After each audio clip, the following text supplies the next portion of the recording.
공무재판 진행하겠습니다. 진행에 앞서서 오전에 기존 채택됐던 증인에 대한 철회 취소 등이 있었고요. 그러면 오늘 기일 이후로는 어떻게 진행하려고 하십니까?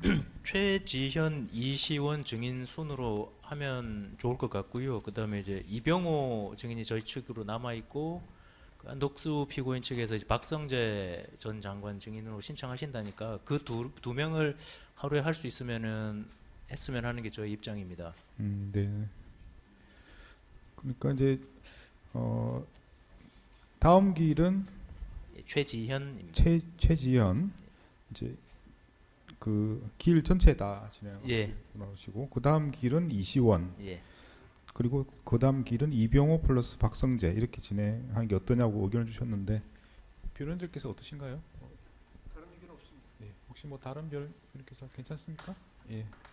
그러면 일단 그렇게 정하도록 하겠습니다. 특별한 반대 의견 없으시니까 네, 거기에 맞춰서 신문 준비하시면 될 것 같고요. 네, 결국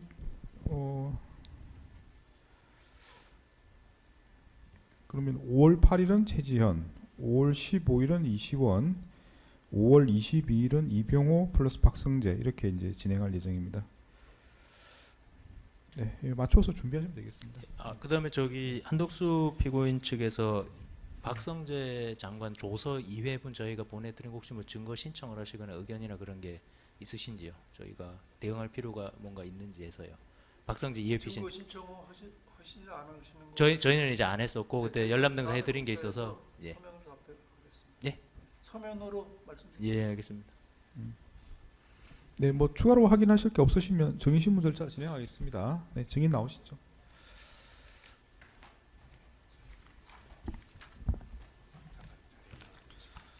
네, 이 사건에는 증인으로 나오신 겁니다. 네. 네, 증언을 거부할 수 있는 경우가 있는데 저 내용 때문에 증인 본인이 형사처벌을 받을 염려가 있거나 증인의 친족이 형사처벌을 받을 염려가 있으면 증언을 거부할 수 있고 업무상 비밀과 관련돼도 증언을 거부할 수 있습니다. 선서하실 텐데 선서하신 후에는 기억나시는 대로 말씀하셔야 합니다. 기억과 다른 진술하시면 위정죄로 처벌받습니다. 네, 선서하시죠. 양심에 따라 양심에 따라 숨김과 보탬이 없이 사실 그대로 말하고 만일 거짓말이 있으면 위증의 벌을 받기로 맹세합니다. 증인 이완규. 네, 잘 앉으시죠.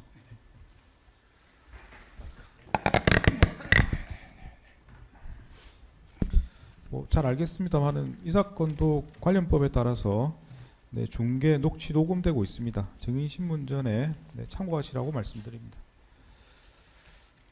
네, 신문상 준비되셨나요? 네.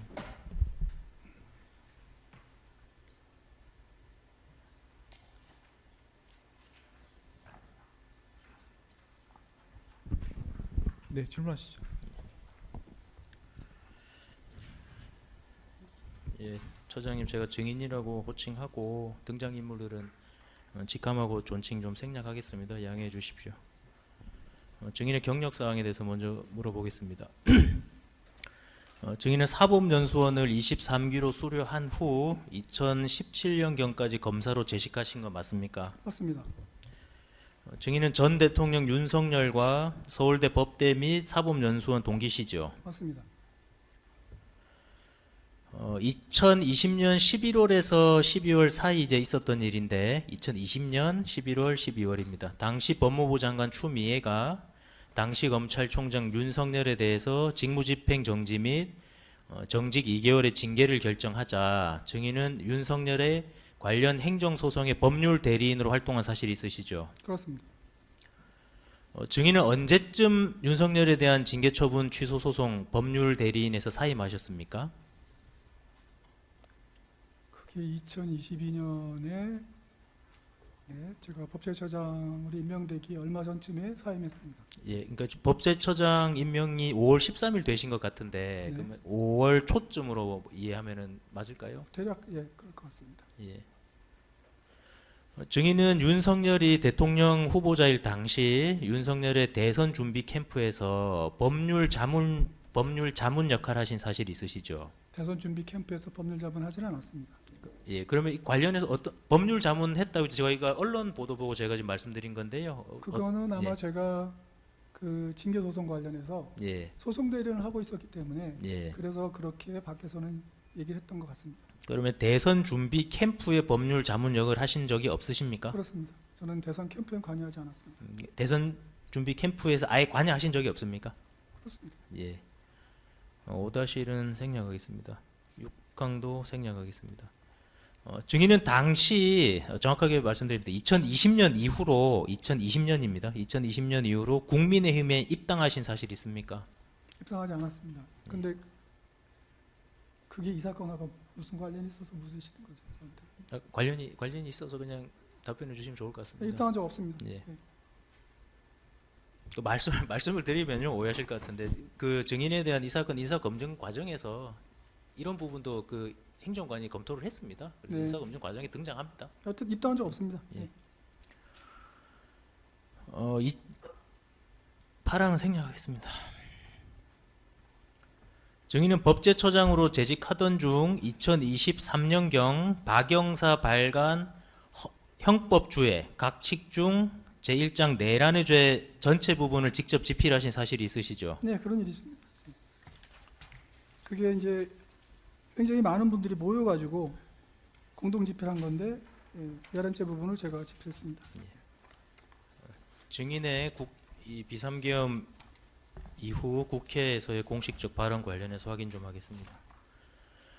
증인은 2025년 2월 4일 국회 국정조사 특별위원회 이후에는 이제 그냥 해당 위원회라고만 말씀드리겠습니다. 국회 국정조사 특별위원회에서 국회의원의 다수 의견으로 봤을 때 공수처가 서부지법에 대통령에 대한 체포영장을 청구하고 검찰을 거치지 않고 직접 청구한 이 행위가 적법하다고 생각하십니까? 라는 국회의원의 질문에 증인께서 다수 의견에 따르면 적법하지 않은데요 라고 발언하신 사실 기억나십니까? 기억합니다.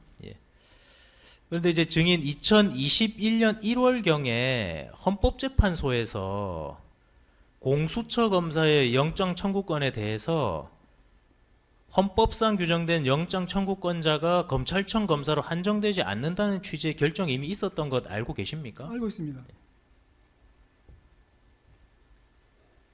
또한 윤석열의 내란 및 체포방해 사건 등에서 공수처 검사의 서부지법에 대한 영장 청구 사안에 절차적 하자가 없다는 취지의 1심 판결도 나온 사실 알고 있으시죠? 그런 걸로 알고 있습니다. 예, 10다시 사망입니다. 근데 하나 보충해서 좀 말씀드릴 수 있을까요? 아, 예, 괜찮습니다. 그 제가 국회에서 답변할 때 말입니다. 예, 그거 다수설에 따르면이라는 거였잖아요. 예, 그런데 이 헌법재판소에서 헌법상 영장 청구권자는 검사에 한정되지 않는다. 예? 그러니까 다른 기관을 둬서 영장 청구를 할 수 있게 만들 수 있다. 이거는 맞아요. 그거는 지금 우리 학계에 있는 소수설이나 다수설이나 다 그 부분은 뭐 부정하는 사람은 없습니다. 근데 어디서 나뉘냐면은 기소권이 없는 부분. 그러니까 공수처 검사가 기소권을 갖는 부분은 우리가 지금 헌법에 있어서 검사라고 그럴 때 그 검사는 공소권자를 말하거든요. 그러니까 공수처의 검사가 공소권을 갖고 있을 때는 영장 청구권을 공수처를 만들어서 해도 그건 아무런 문제가 없는데 공수처 검사가 이제 기소권이 없는 부분, 그러니까 단순히 사법경찰관 똑같이 수사권만 갖고 있는 부분에 있어서도 공수처의 검사를 과연 영장 청구권자로서의 검사라고 말할 수 있느냐, 이 부분이 쟁점입니다. 예, 이 부분에 있어서 다수설은 일단은 기소권이 없기 때문에 공수처 검사는 사법경찰관에 준하기 때문에 영장적으로 직접 할 수 없다. 이게 다수설이고 예, 소설은 그래도 할 수 있다고 하는 게 소설이었죠. 그러니까 저는 이 다수설에 따라서 국회에서 답변한 예, 것뿐입니다. 알겠습니다. 10다시 사망입니다. 증인은 해당 위원회에서 최상목 권한대행이 마은혁 헌법재판관을 임명하지 않은 것과 관련해서 저는 헌법재판소에서 권한쟁의 심판과 관련해서 권한대행께서 여야 합의를 요청하면서 일당 임명을 보류해 놓은 이 조치에 대해서 이것을 위법이라고 판단할 거라고 믿지 않습니다라고 발언한 사실 있으시죠? 그렇습니다. 예. 또한 증인은 해당 위원회에서 단순 과반수로 뽑아서는 안 되고 국회 전체의 의사가 포함된 사람을 뽑아야 국민 대표성이 인정되는 그런 것이기 때문에 이제 이 이후에는 이제 국회의원께서 말씀을 자르신 것 같습니다. 이제 여기까지 발언하신 것도 기억나십니까? 기억나는데 왜 그렇게 발언했는지 설명할 수 있을까요? 제가 이제 여쭤보고 말씀할 기회 드리겠습니다. 국회 전체의 의사가 포함된 사람을 뽑아야 한다고 말씀하신 거는 네. 어떤 근거로 하신 말씀입니까? 그게 이제 헌법재판소라는 것은 헌법재판소의 실질은 위헌법률 심판이잖아요. 위헌법률 심판이라는 것은 국회 입법행위를 위헌이라고 선언하는 거예요. 그러니까 헌법재판소의 기본 기능은 국회를 통제하는 것입니다. 그래서 독일 연방헌법재판소가 우리가 독일 제도를 이제 모방해서 도입했다고 하지 않습니까? 근데 독일 연방헌법재판소법에 보면은 독일 연방헌법재판소에서는 헌법재판관들을 의회에서 선출하게 돼 있어요. 규정이. 그런데 의회에서 선출할 때 제적 3분의 2 이상의 찬성을 얻어야 선출합니다. 그런데 이 입법 취지, 왜 독일에서 3분의 2라고 만들었는지 그 입법 취지를 독일 교과서를 보면 연방헌법재판소는 국회를 통제하는 기관이기 때문에 국회로부터 굉장한 아주 강력한 중립성이 필요하다는 거예요. 그렇기 때문에 적어도 일방 다수당, 그러니까 과반수의 다수당이 일방적으로 헌법재판관을 선출해서 구성을 하게 되면 이게 이제 편향성이 있게 되니까 적어도 여야가 합의해서 국회 전체 의사가 반영되는 정도로 이거를 뽑아야 된다는 게 독일 연방헌법재판소에 관한 이론이에요. 근데 저는 그거는 타당하다고 보이거든요. 그래서 그 당시에 우리 한초님께서 이제 여야 합의를 좀 해달라고 하면서 처음엔 이제 여야 합의가 있는 데까지 좀 해달라고 부탁을 하셨지 않습니까? 그런데 그 다음날 바로 우리 한 총리를 탄핵을 했단 말이에요. 의회에서는 그게 거부라고 그러면서.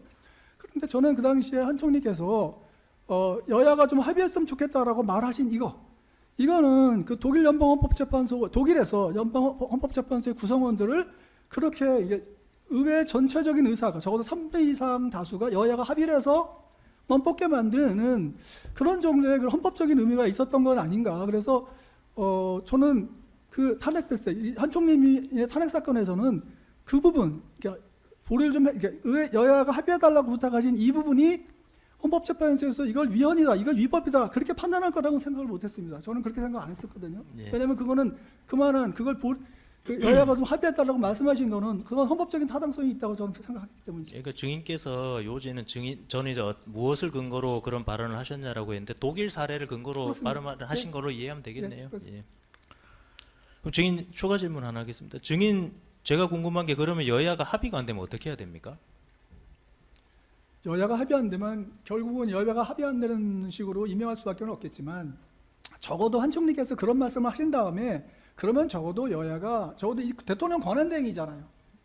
지금 죄송한데요. 지금 사실 이 발언이 그 국회에서 발언하신 부분은 최상목 권한대행께서 마흔역 임명 안 한 부분에 대해서 지금 얘기하는 거긴 하거든요. 그에 대한 답변이셨고 그때는 그 시기가 좀 다른 거죠. 여야 합의가 이미 한참 지나온 거죠. 그 합의 쟁점 여부가. 그러니까 합의가 될 수가 없는 게 이미 확정이 됐다고 볼 수 있죠. 합의가 필요하다 그런데 보더라도. 그때는 다른 부분이 좀 있었습니다. 어떤 부분이 달랐습니까? 제가 그 당시 국회에서 답변했던 내용이 뭐라고 말씀하셨죠? 단순 가반수로 뽑아서는 안 되고 국회 전체 의사가 포함된 사람을 뽑아야 국민의 대표성이 인정되는 그런 것이기 때문에라고 하셨는데 이때 이제 쟁점이 최상목 권한대행이 마흔역 헌법재판관 임명 안 한 걸로 국회의원들이 질의할 때 나온 답변입니다. 그러면 그때 제가 그때 그 답변했던 그 답변은 아마 한 총리님께서 그때 여야가 합의해달라고 한 그게 머릿속에 있어가지고 그때 그렇게 답변했던 것 같고요. 예. 최상무 부총리 때는 다른 또 쟁점이 하나 더 있었습니다. 제가 생각할 때 그게 뭐냐면 이제 한 총리를 국회에서 탄핵할 때 그 대통령 권한 대행을 수행하고 있었는데 제적위원 과반수로 탄핵을 한 거예요. 그거는 그 발언도 제가 이제 여쭤볼 거거든요. 네, 그건 좀 이따 그것도 설명 좀 말씀드릴게요. 들어보겠습니다. 그때 제가 여쭤보면 말씀해 주십시오. 증인 이명박 정부 때 야당인 민주통합당이 추천한 조용한 헌법재판관 후보자에 대해서 국회 본회의에서 국회의원들이 자유롭게 그냥 투표해가지고 해당 선출안이 부결된 사실 알고 있으세요? 그런 부분은 제가 잘 기억 안 납니다. 모르겠습니다. 그러니까 제가 드리고 싶은 이 질문의 요지는 그거거든요. 그냥 야당 여당 추천했고 자유투표로 결정하신 사례들이 있어요. 근데 사례가 한두 건 있다고 그래서 그동안에 그런 사례가 있을지 모르지만 대부분은 다 여야 합의해서 선출했지 않습니까? 요건 뭐 제가 지금 정의라고 논쟁할 부분은 아닌 것 같아서 알겠습니다. 예, 그건 제가 의견서로 내면 될 부분 같고요. 11항입니다. 헌법재판소는 이제 증인의 견해하고 다르게 2025년 2월 27일 권한쟁의 심판 절차에서 최상목이 마은혁을 임명하지 아니한 것은 헌법과 헌법재판소법 등을 위반하고 국회의 헌법재판소 구성권을 침해한 것이라고 8인 전원 일치로 청구 인용 결정한 사실 알고 있으시죠? 네. 증인은 해당 위원회에서 국회의원의 세 분에 대해서 합의를 받기 때문에 청문회를 개최했고 청문회 개최 이후에 본회의장에서 투표를 했지 않습니까? 그 부분에 대해서는 어떻게 설명하십니까? 라는 질문에 대해서 증인께서 실질적으로 합의가 안 됐다는 것이 여기 또 말을 막았습니다. 그래서 다 끝까지 답변 못 하셨고 국민의힘에서 청문회에 참석하지 않았지 않습니까? 그러니까 실질적으로 합의가 됐느냐는 표결 시점으로 판단해야 될 것이고 표결 시점에서 합의가 있었는가는 아마 헌법재판소의 심리에서 판단하게 되지 않겠습니까? 라고 발언한 사실 기억나십니까? 그렇습니다. 네. 그 당시에 제가 그 답변을 할 때는 실질적으로 합의가 되려면 선출 시점까지 합의가 됐어야 합의라고 저는 볼 수 있다고 그렇게 생각을 했었고 그랬는데 나중에 이제 권한쟁의 심판에서 헌법재판소에서는 그 후에 그 후보자를 제출한 이후에 국민의힘 측에서는 반대해서 청문회 절차도 들어가지 않고 또 일방적으로 진행된 건 있지만 이전 절차로 봐서 합의는 있는 거로 보인다고 사실 판단을 한 거죠. 헌재에서. 예. 그런데 이미 여야가 아시는지 모르겠습니다. 이미 여야가 2024년 12월 9일경 국회의장 의원식에게 각각 조한창, 그다음 정계성과 마은혁 후보자로 추천하는 공문을 접수했고요. 여야는 2024년 12월 15일경 해당 3인의 검증을 위한 인사청문 특별위원회를 구성하기로 하면서 심지어 위원장을 국민의힘 정점식 의원으로 결정하기도 했습니다. 이건 확인된 사실인데요. 증인이 주장하시는 표결 시점에 합의가 있어야 한다는 것은 어떤 근거입니까? 그 부분에 대해서는 제가 이런 말씀 드리고 싶습니다. 이건 사실 판단의 문제잖아요. 그렇죠? 이게 과연 합의가 있었느냐 없었느냐는 결국은 재판으로 결정될 문제잖아요. 그렇지 않습니까? 근데 어쨌든 재판 과정에서 사실 인정이 돼가지고 그 부분 합의가 있었어 라고 판단되기 이전에 이게 합의가 있었냐 없었냐 이거를 판단해야 되는 거잖아요. 지금 이럴 때 제가 말씀드리고 싶은 거는 권한 있는 법원이나 이렇게 해서 권한 있는 기관이 판단을 하기 이전에 그러니까 우리 같은 경우는 이제 사법부죠. 사법권을 가진 이 기관의 판단이 있기 전에는 그 법을 어떻게 집행할 것인가에 관해서는 그 1차적 해석은 집행기관이 하는 겁니다. 그러니까 이 당시에 합의가 있어서 이걸 임명해야 될 거냐, 또 합의가 나는 없는 거로 보이는데 좀 더 합의를 기다려야 될 거냐, 이 해석, 이 판단, 이 사실 판단은 집행기관인 법 집행기관인 그 당시 권한대행께서 하시는 거예요. 권한대행께서 그걸 해석을 하는 거예요. 그런데 만약에 권한대행께서 그런 해석을 했는데 이 해석이 사실 판단이 나중에 법원에서 뒤집힙니다. 당신은 당시 합의가 없었다고 그렇게 판단했지만 우리가 보기에는 판단이 있었습니다라고 해서 이건 판단이 있었던 거라고 사실 판단을 하잖아요. 그러면 그 다음부터는 이 판단이 있은 다음부터는 이 사실 판단에 따라서 사정은 돌아가겠죠. 그렇지만 그 이전에 법 집행기관이 자기의 해석이다 직무를 하기 위해서 자기의 일차적인 해석을 해서 한 이 행위가 나중에 헌법재판소에서 판결이 됐다고 해서 이 행위가 범죄가 되는 건 아니지 않습니까? 그건 1차적 집행기관이 1차적 법 해석권을 행사한 건데요. 지금 제가 여쭤본 거는요. 표결 시점에 합의가 있어야 한다라고 말한 근거가 뭐냐는 겁니다. 표결 시점. 저는 그렇게 생각했으니까요. 실질적인 합의라는 것은 선출에 있어서의 합의라는 것은 선출 과정까지도 합의가 돼야 되는 거 아닌가요? 저는 지금도 그렇게 그러니까 증인의 견해는 이제 법제처장으로서 이제 이 국회에 출석하셨잖아요. 예. 국회에서 제 개인적인 견해를 말하는 거예요. 그냥 개인적인 견해고 근거가 있으신 건 아닙니까? 표결 시점에 합의가 있어야 된다라고 발언하신 거예요. 저는 그렇게 생각합니다. 예. 그럼 궁금한데요. 지금 추가 질문하겠습니다. 표결이라는 건 이제 국회에서 이 선출한 표결하는 거잖아요. 그렇습니다. 그때 합의가 있어야 되면 표결 뭐하러 합니까? 합의가 있어도 표결은 하죠. 선출을 해야 되니까. 근데 아까 말씀드렸듯이 아까 지금 제가 한 사례만 지금 얘기해서 제가 여기 써서 그런데요. 표결식을 저기 야당인 민주통합당이 조용한 헌법재판관 후보자님을 이제 선출안을 올렸는데 이제 표결로 부결됐습니다.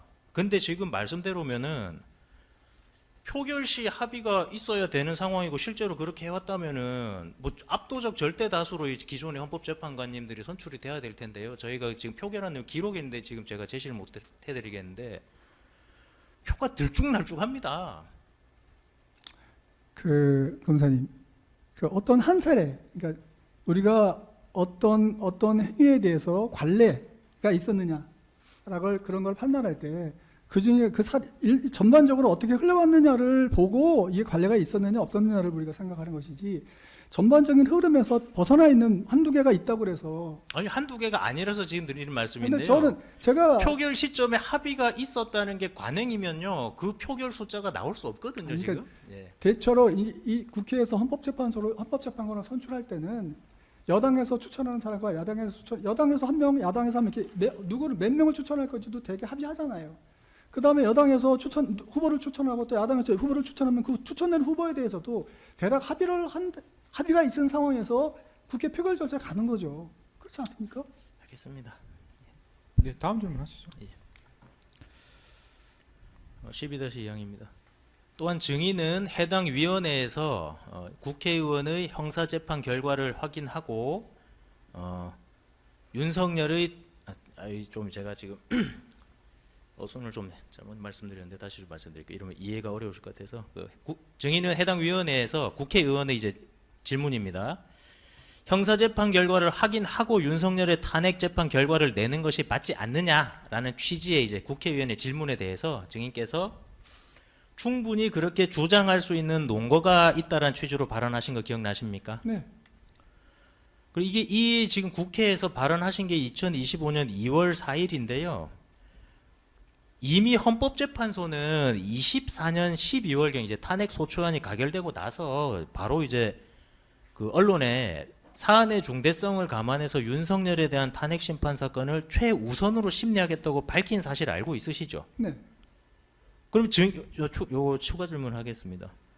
그럼 이때 그렇게 주장할 수 있는 논거는 이제 어떤 취지로 발언하신 건가요? 이제 헌재 입장하고 이제 다른 아예 이건 헌재 입장과 다른 취지를 발표하신 거라서요. 헌재에서는 예. 지금 헌재법에 보면 형사 사건이 진행되는 경우에는 재판 절차를 중지할 수 있다고 돼 있지 않습니까? 예. 그러니까 당사자가 이 헌재법에 따라서 현재 재판을 중지해달라고 주장할 수는 있는 거지 않습니까? 그런 논문은 법조문에 있으니까요. 예. 그런데 거기에 대해서 헌재가 그걸 안 받아들인 거죠. 예, 알겠습니다. 그런 거 아니겠습니까? 그래서 제가 그렇게 주장할 논거가 있다는 것은 법률 조문에 있으니까요. 예, 알겠습니다. 14항입니다. 증인은 해당 위원회에서 한덕수 총리의 경우에는 굉장히 심각한 문제가 있는데 한덕수 총리를 탄핵할 때 의결 정족수 문제가 있지 않았습니까? 한덕수 총리 탄핵의 경우에는 탄핵과 관련돼서 쟁점이 두 가지가 있어요. 하나는 뭐냐면 요건이 의결 정족수가 충족됐느냐의 문제입니다. 라고 발언하신 사실이 있으시죠? 있습니다. 네. 그런데 2025년 3월 24일 헌법재판소에서 이건 이제 다수 의견이 한덕수 총리에 대한 탄핵 심판 청구 사건에서 의결 정족수가 충족됐다고 판단한 사실 알고 있으시죠? 그렇습니다. 그런데 어쨌든 예. 소수 의견은 3분의 1이라고 한 소수 의견도 있지 않습니까? 예, 알겠습니다. 아까 이 부분에서 말씀하고 네네. 싶고 있으면 말씀하셔도 됩니다. 예. 그것도 지금 아까도 말씀드렸지만 그거는 이제 사후적으로 판결은 그렇게 됐잖아요. 예. 그런데 그 당시 그러니까 국회의장께서 과반수로 해가지고 한덕수 총리의 탄핵을 의결할 그 당시에는 권위 있는 헌법 해석이 없었습니다. 그건 아시잖아요.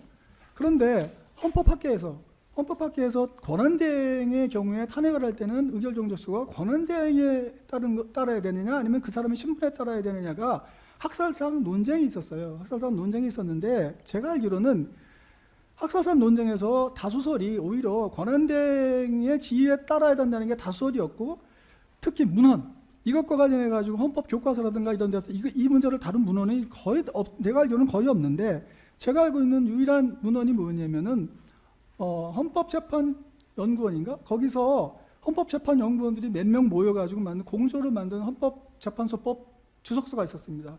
그 주석서에서는 권한대행을 탄핵할 때는 권한대행의 의결 정족수를 따른다고 교과서에 그렇게 돼 있어요.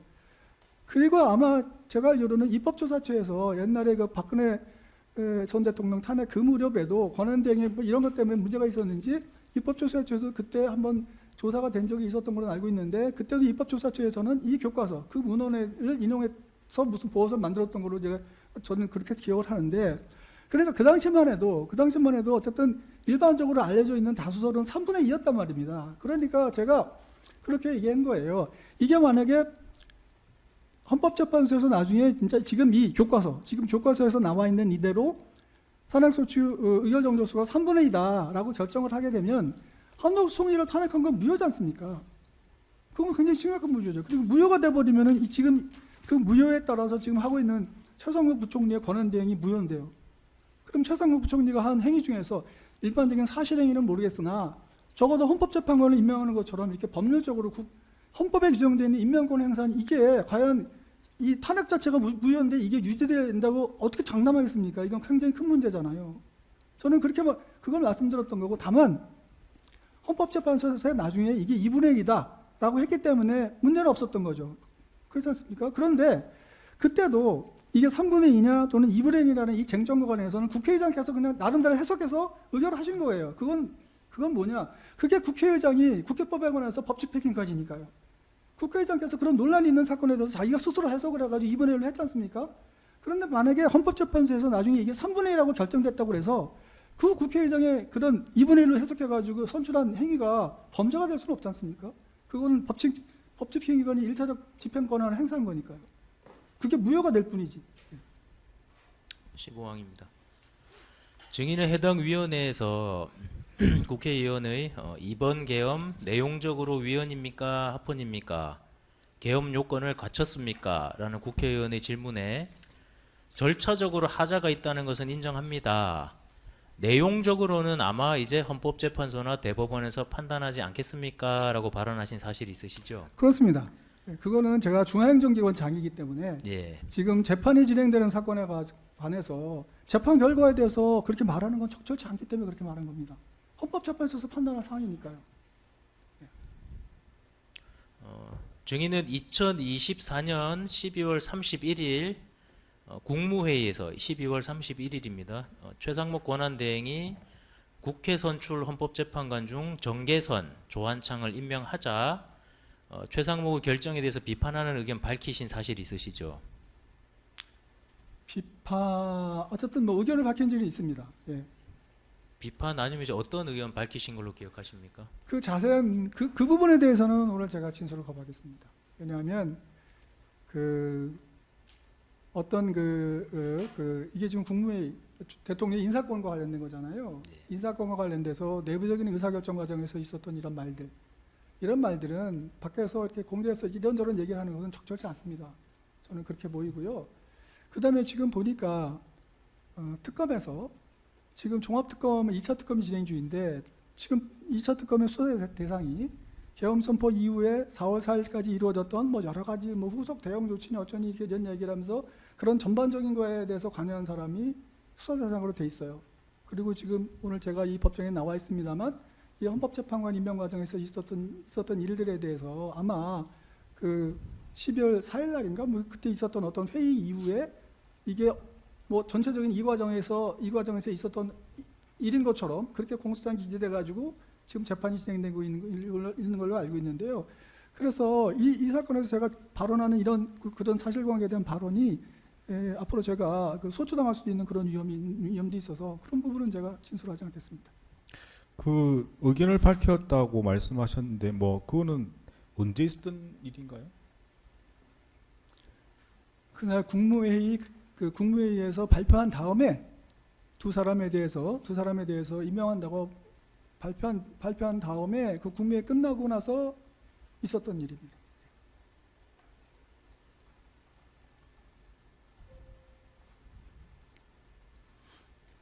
그러면 이제 2024년 12월 31일 국무회의에 따른 발표가 있은 후에 뭐 의견을 제시한 적이 있대 말씀이시네요. 그렇습니다.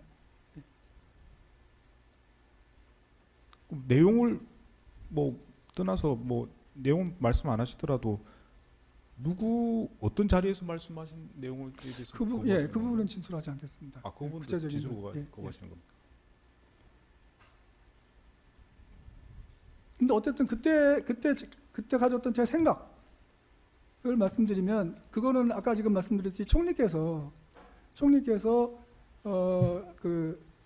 좀 여야가 합의해달라고 보류하셨던 보류했던 그거가 그렇게 부당한 것은 아니었다. 이게 위헌적인 그런 행위는 아니었다는 게 제 생각이었습니다. 예.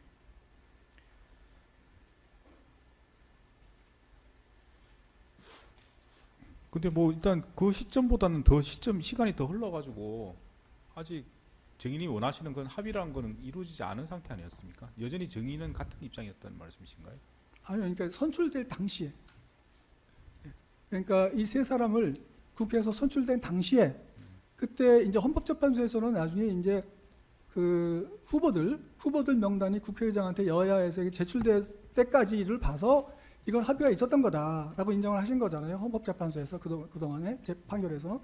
그런데 그 당시 어쨌든 후보자 추천서를 보낸 다음에도 그 다음에 실질적으로 만약에 합의가 됐다라고 하려면은 청문회 절차에서도 여야가 같이 참여해가지고 청문회도 같이 열고, 그 다음에 선출할 때도 같이 참여해서 뭐 그런 투표도 하고 이런 절차가 이루어져야 된다고 저는 생각했습니다. 근데 그 이후에는 그러지 않았고, 헌법재판소 판결문에도 있습니다만 헌법재판소에서 그 당시 아마 공방을 하면서 그런 얘기도 있었던 것 같아요. 그때 여야가 합의할 때, 그러니까 처음에는 헌법재판관 3명 중에서 이 인원수를 몇 명을 하느냐가 쟁점이었지 않습니까? 그럴 때 기존의 관례는 이 3명 중에서 한 명은 한 명은 한 명은 여야 합의, 이렇게 해가지고 이제 뽑아온 사례들이 많이 있었는데, 그때는 이 민주당 쪽에서 민주당 쪽이 의석수가 절대다수이기 때문에 이 3명 중에서 2명은 민주당이 추천하겠다. 그리고 이 국민의힘에서는 아니다, 옛날처럼 1대1 다 합의를 하자. 이것 때문에 계속 합의가 안 됐었잖아요. 그런데 나중에 이제 2대2 2명을 더불어민주당에서 추천하는 거에 대해서 국민의힘 쪽에서 합의한 거로 보이는데, 그때 그 합의 내용이 그 헌법재판소 결정문에도 보면 아마 그때 합의할 때 적어도 헌법재판소장, 그러니까 2명을 양보하는 대신에 헌법재판소장은 야권에서 지금 국민의힘 쪽에서 추천하는 사람을 헌법재판소장으로 임명해 주기로 하는 전제 조건하에서 그런 합의가 됐었다는 거예요. 그런데 이 계엄 있었던 이후로 이제 그 대통령 탄핵되고 한 이후로 헌법재판소장에 관한 부분이 논의가 안 되고, 그 부분은 전혀 논의가 안 된 채로 절차가 흘러가니까 아마 국민의힘 쪽에서 그 이후에 이제 원내총무도 바뀌고 하는 과정에서 이거는 합의가 없었던 거, 이런 식으로 하면 합의가 없었던 거라고 반대했던 거로 보이고, 그래서 아마 그 이후에 참여하지 않았던 거라고 그 헌법재판소 결정문에도 있습니다. 그래서 그런 과정에서 과연 이것이 합의가 있었느냐, 실질적으로 다 완전히 합의가 된 거냐 아니냐, 그 부분에 대해서는 사실 인정해서 다툼이 있을 수 있습니다. 그렇지만 어쨌든 지금은 헌법재판소에서 이 정도면 합의가 있었던 거예요라고 판정했기 때문에, 그럼 그 판정대로 인정돼서 법률 강변이 흘러갈 수밖에 없는 거지 않습니까? 그렇지만 그 이전 단계, 그 헌법재판소 결정이 있었던 이전 단계에서 이게 합의가 있었던 거예요, 없었던 거예요라는 그런 논의는 있을 수 있는 거지 않습니까? 예. 제가 말씀드린 그 내용에 대한 건 아니었고요. 일단 그 한덕수 권한대행이 이제 뭘 의사를 표시했을 때 이제 그 말씀하시는 것 같고요. 네. 지금 이제 최상목 권한대행이 이제 2명을 임명하지 않았습니까? 임명했죠. 예, 네. 그 이제 시점이 뭐 기간이 많이 뒤는 아닙니다만은 좀 뒤에 이제 그런 일이 벌어졌는데, 그 정인이 말씀하신 이거 뭐 판단의 문제가 아니고 그냥 궁금해서 여쭤보는 겁니다. 일단 정인이 원하시는 모습이 뭐 이상적인 모습이긴 한데, 정인도 말씀하셨듯이 그게 안 되면 결국은 뭐 다수결로 할 수밖에 없다고 아까 말씀하시지 않았습니까? 플러스 없는 거죠. 결국은 이제 그 한덕수 권한대행이 그 말을 했음에도 불구하고 오히려 탄핵 소추를 당하고, 네, 그 다음에 이제 그 시간이 좀 지나서 최상목 이제 권한대행이 이제 왔을 때도 결국은 뭐 달라진 게 없고 더 악화되면 악화된 상황이었고요. 그런 상황에서는 결국은 이제 저긴도 말씀하신 것처럼 합의한 가능성이 별로 없는 상태이기 때문에 결국 다수결로 할 수밖에 없는 그런 상황이 된 거 아닙니까? 그건 그 이후 지금 그 네, 재판장님께 네, 말씀하신 대로 그건 한참 지나서 일이고, 네. 제가 그때 그 말했던 건 12월 30일이라고 그러면 아마 우리 한 총리께서 탄핵된 게 아마 12월 27일인가 그 정도 될 겁니다. 그리고 나서 최성 부총리가 임명하겠다고 그 세 사람 중에서 2명을 임명하겠다고 한 게 아마 12월 며칠 그것도 며칠 후였거든요. 며칠 후였으니까 며칠 후에 두 분을 임명하셨잖아요. 그랬을 때 저는 그 시점에서도 한덕수 총리께서 좀 여야 합의해달라고 이렇게 말씀하신 한덕수 총리의 그 행위가 이거는 정말로 이렇게 비난받아야 될 행위는 아니었다고 생각을 한 거죠. 그러니까 제가 최상목의 결정에 비판을 하셨다는 의견을 말씀하셨다길래 제 이런 생각을 말했습니다. 한덕수 권한대행의 행위에 대해서 말씀하시는 그렇습니다. 건가요? 예. 네, 다음 질문 하시죠. 17, 18항은 생략하겠습니다. 헌법재판관으로 이제 지명되셨던 관련 사항 여쭤보겠습니다. 증인은 2025년 4월 7일 오후경 대통령 비서실 공직기강 비서관실 소속 인사검증 담당 행정관으로부터 연락 받으시면서 헌법재판관으로서 인사검증을 위한 개인정보 제공 동의서, 공직 예비 후보자 사전 질문서 등의 제출 요청을 받으신 사실이 있으시죠? 네. 증인은 그 행정관이 이름이 이제 서원식이라는 거 알고 있으십니까? 이름 모르세요? 모릅니다. 증인은 그 행정관으로부터 연락을 받으시기 전에 언제 누구로부터 처음 헌법재판관직 제안 받으셨습니까? 그 부분은 진술하지 않겠습니다. 그 부분은 인사권과 관련된 대통령의 인사권과 관련된 헌법재판관 임명이라고 하는 고유한 이 인사권과 재판장 이 관련된 부분은 증언 거부 대상이 아닌 것으로 생각됩니다. 저기 함상훈 고등부장 판사님도 답변하셨던 부분이고요.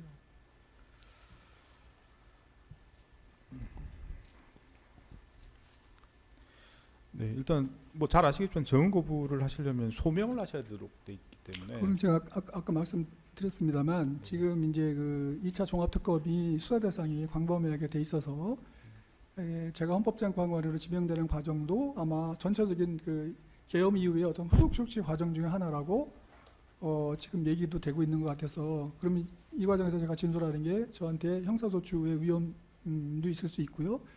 그다음에 아까 말씀드린 두 번째로는 대통령의 인사권 행사와 관련된 그런 내부적인 절차에 대해서는 그거는 공개하지 않고 진술하지 않는 것이 저는 적절하다고 생각합니다.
네, 정언 거부를 허가합니다. 네, 다음 질문 하시죠. 21항입니다. 증인은 당시 헌법재판관으로 지명될 예정이라는 취지의 사실을 누구로부터 처음 들으셨습니까? 증언하지 않겠습니다.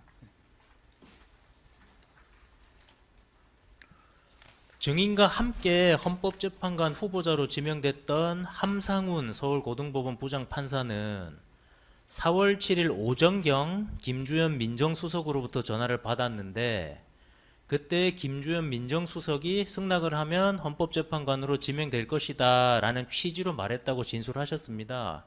증인도 김주현 민정수석으로부터 그런 말 들으신 사실 있습니까? 저는 진술하지 않겠습니다. 증인은 4월 7일경 인사검증 담당 행정관으로부터 몇 번 정도 전화 받으셨고, 행정관입니다. 몇 번 정도 전화 받으셨고, 일단 잘라 묻겠습니다. 몇 번 정도 전화 받으신 것으로 기억하십니까? 진술하지 않겠습니다.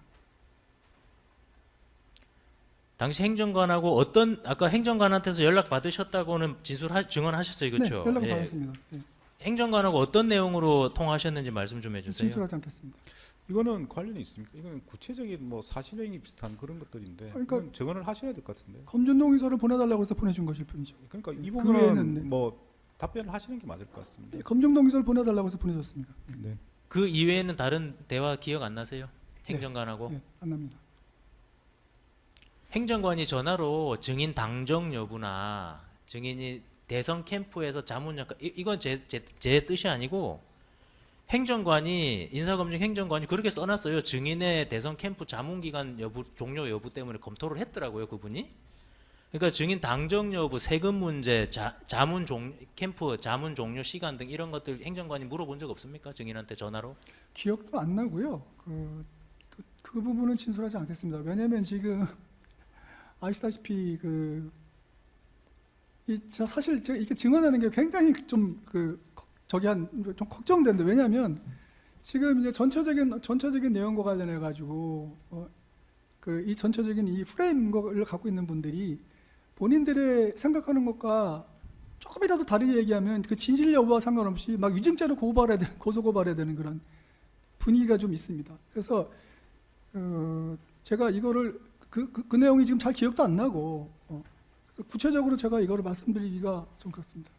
지금 그런 상황을 저희 알고 있습니다. 알고 있기 때문에 질문 사항에 따라서 정거가 필요한 부분은 정거부를 허용하고 있고요. 네. 다만 이런 구체적인 사실관계는 뭐 밀접하게 관련됐다고 보기 힘들다고 보여서 답변하시라고 말씀드립니다. 어쨌든 기억이 안 납니다. 기억 안 나시는 건 어쩔 수 없는 네, 거고 네. 이거 선사하셨기 때문에 기억나시는 대로는 말씀하셔야 됩니다. 24항입니다. 증인은 4월 7일경 헌법재판관 지명 관련 사항 또는 인사검증과 관련해서 공직기강 비서관 이원모로부터 연락받거나 뭐 대화하신 사실 있습니까? 그건 진술하지 않겠습니다. 네, 다음 질문하시죠. 증인은 당시 증인에 대한 이 헌법재판관입니다. 증인에 대한 인사검증이 어떤 절차와 어떤 내용으로 진행되었는지 알고 있으십니까? 모릅니다. 내용 모르세요? 네. 증인은 그 다음 날인 4월 8일 오전 10시경에 한덕수 권한대행을 통해서 대통령 몫의 헌법재판관으로 지명되셨는데 지명되었다는 사실은 언제 어떻게 처음 알게 되셨습니까? 국무회의장에서 알았습니다. 국무회의장에서 아셨습니까? 네. 27랑 조금 다르게 묻겠습니다. 증인 아까 제가 말씀드린 것처럼 다음 날인 4월 8일 오전에 이제 지명되셨는데 4월 8일 오전에 지명될 거라는 사실은 언제 처음 아셨습니까? 그거는 진술하지 않겠습니다. 네, 다음 질문하시죠. 증인은 법제처장으로서 대통령 권한대행이 헌법재판관을 지명할 수 있는지 등에 관한 자문 내지 유권 해석 요청 받으신 적 있습니까? 진술하지 않겠습니다.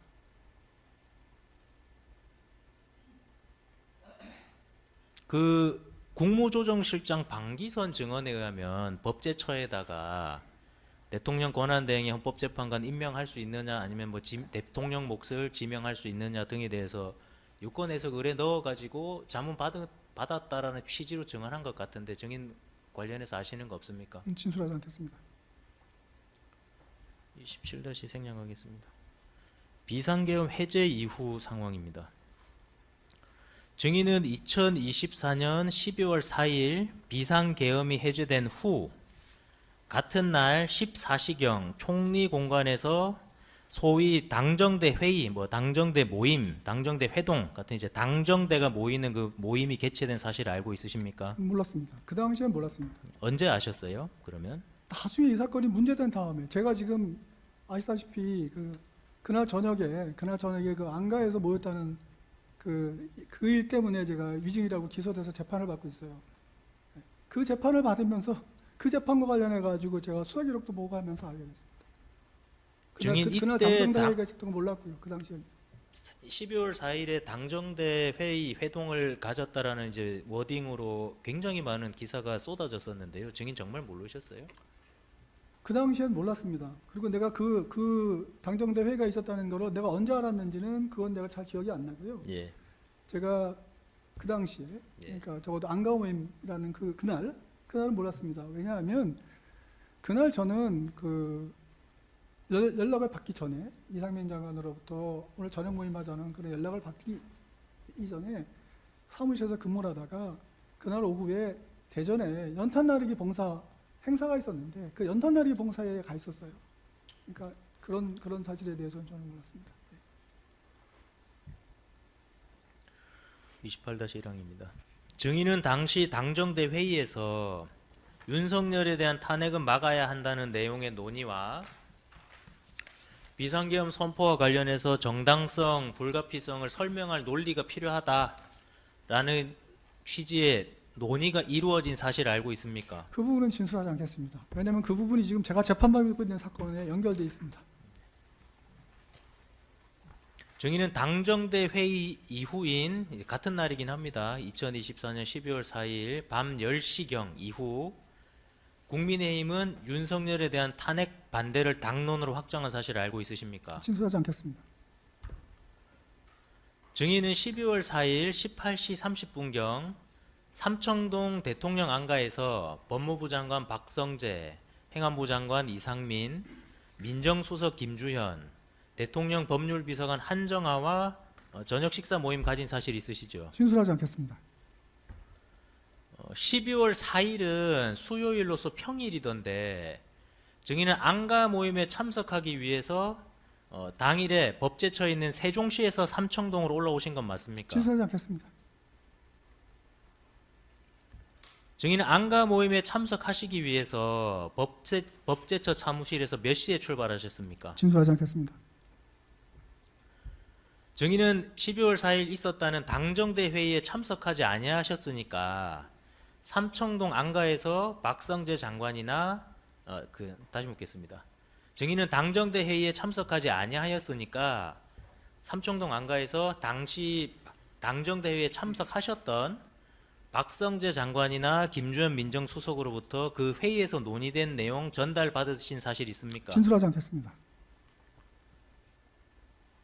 당시 삼청동 안가 모임에서는 검사 출신의 법제처장인 증인, 검사 출신의 법무부 장관인 박성재, 판사 출신의 행안부 장관인 이상민, 검사 출신의 민정수석 김주현, 검사 출신의 대통령 법률비서관 한정화가 참석했는데 이 법률 전문가들이 모여서 어떤 내용의 대화하셨습니까? 진술하지 않겠습니다. 증인은 2024년 12월 4일 오전부터 정의당 및 시민단체 등에서 검찰, 공수처, 경찰청 등에 윤석열 등에 대한 내란 범죄 관련 고발 사건이 다수 접수되고 이에 대해서 각종 언론에서 속보로 보도되고 있는 상황이었습니다. 증인은 안가 모임 참석 당시 이러한 상황 인식하고 있으셨지요? 진술하지 않겠습니다. 2024년 12월 4일 14시 30분경 윤석열에 대한 탄핵 소추안이 발의되었고 마찬가지로 이에 대해서 각종 언론에서 속보로 다수 보도되었습니다. 증인은 안가 모임 참석 당시 그 상황 인식하고 있으셨죠? 진술하지 않겠습니다.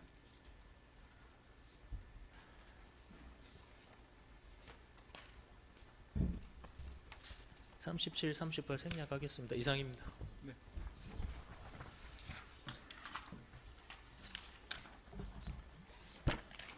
예, 반대 신문 필요하시면 진행하시겠습니다. 네. 한덕수 피고인 변호인부터 먼저. 네.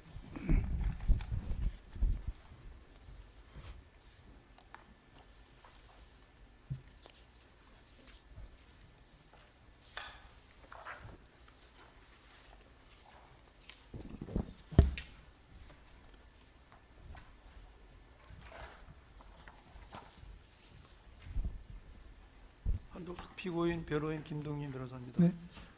주신 문 사항에 대해서 몇 가지 물어볼 테니까 잘 듣고 대답해 주시기 바랍니다. 네. 1항입니다.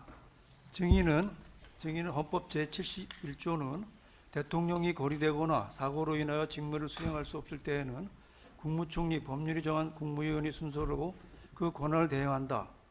그리고 규정하고 있을 뿐 대통령 권한 대행이 권한 행사 범위에 관하여 별도의 규정을 두고 있지 않고 있고 또한 국내 법상 대통령 권한대행의 권한 행사 범위를 직접적으로 규율하고 있는 법률 역시 존재하지 않는 것을 알고 있지요. 네, 알고 있습니다. 헌법 2항입니다. 1-2항입니다.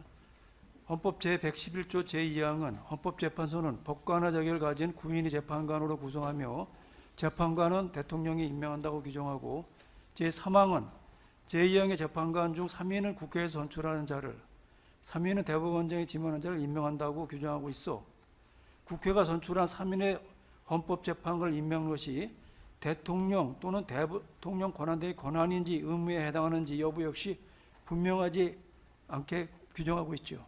네, 그렇습니다.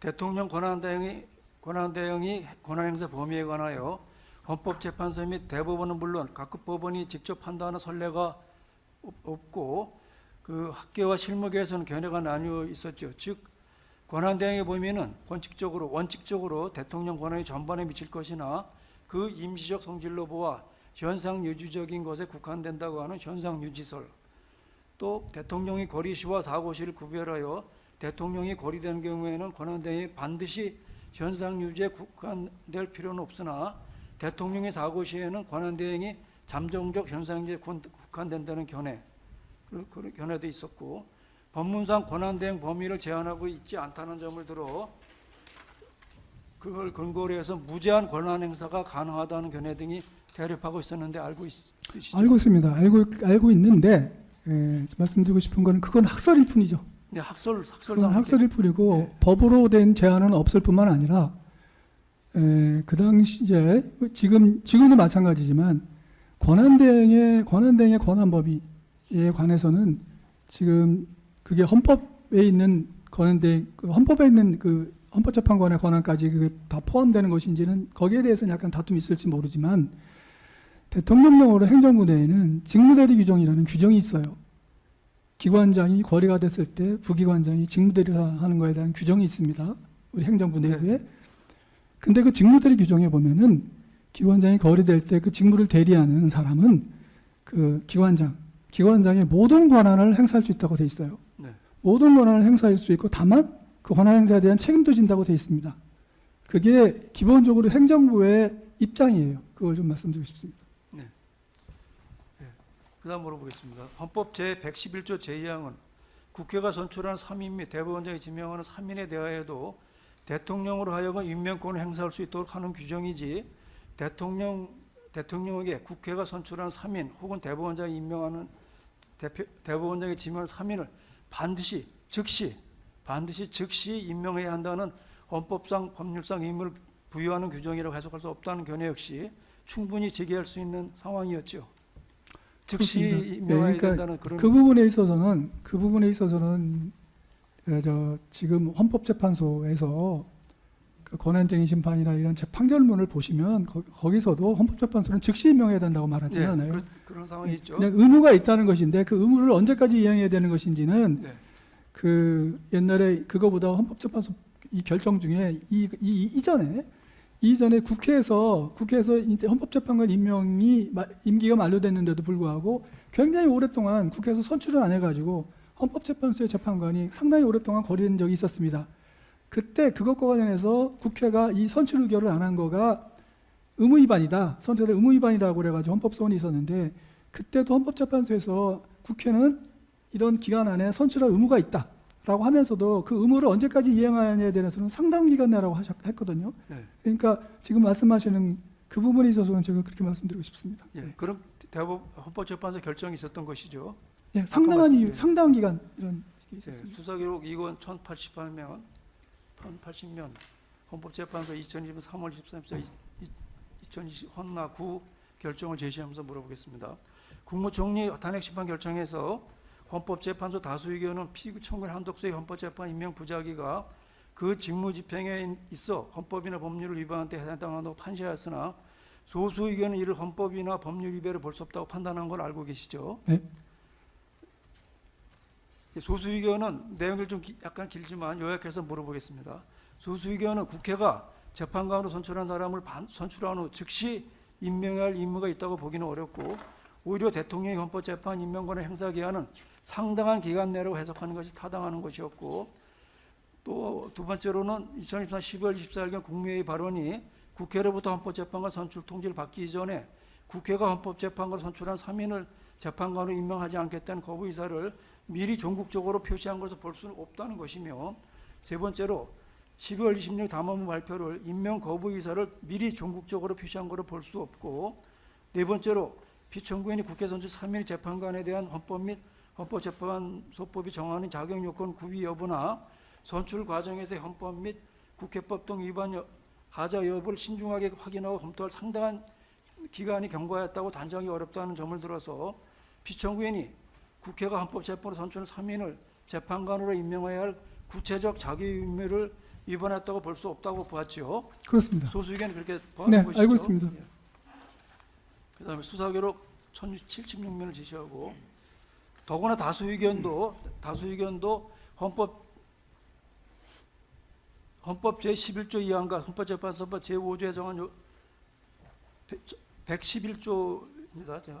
헌법 제111조 2항과 그 헌법재판소법 제5조에서 정한 자격력을 갖추지 못한 사람이 재판관으로 선출되거나 선출 과정에 의회 민주주의를 원칙으로 하는 헌법 및 국회법 등 법률을 위반한 하자가 있는 경우에 임명을 보류하고 재선출을 요구할 수 있다고 다수 의견도 그렇게 판시하였죠. 그렇습니다. 제가 말씀드리고 싶은 게요. 지금 헌법재판소에서도 그 대통령이 국회에서 선출한 몫에 대해서 임명할 거냐를 결정하면서 그 결정할 때 선출 과정에 있어서의 어떤 그 법적인 절차 위반뿐만 아니라 저기 보시면은 선출 과정에 의회 민주주의를 원칙으로 하는 헌법도 들고 있지 않습니까? 헌법 및 국회법 등.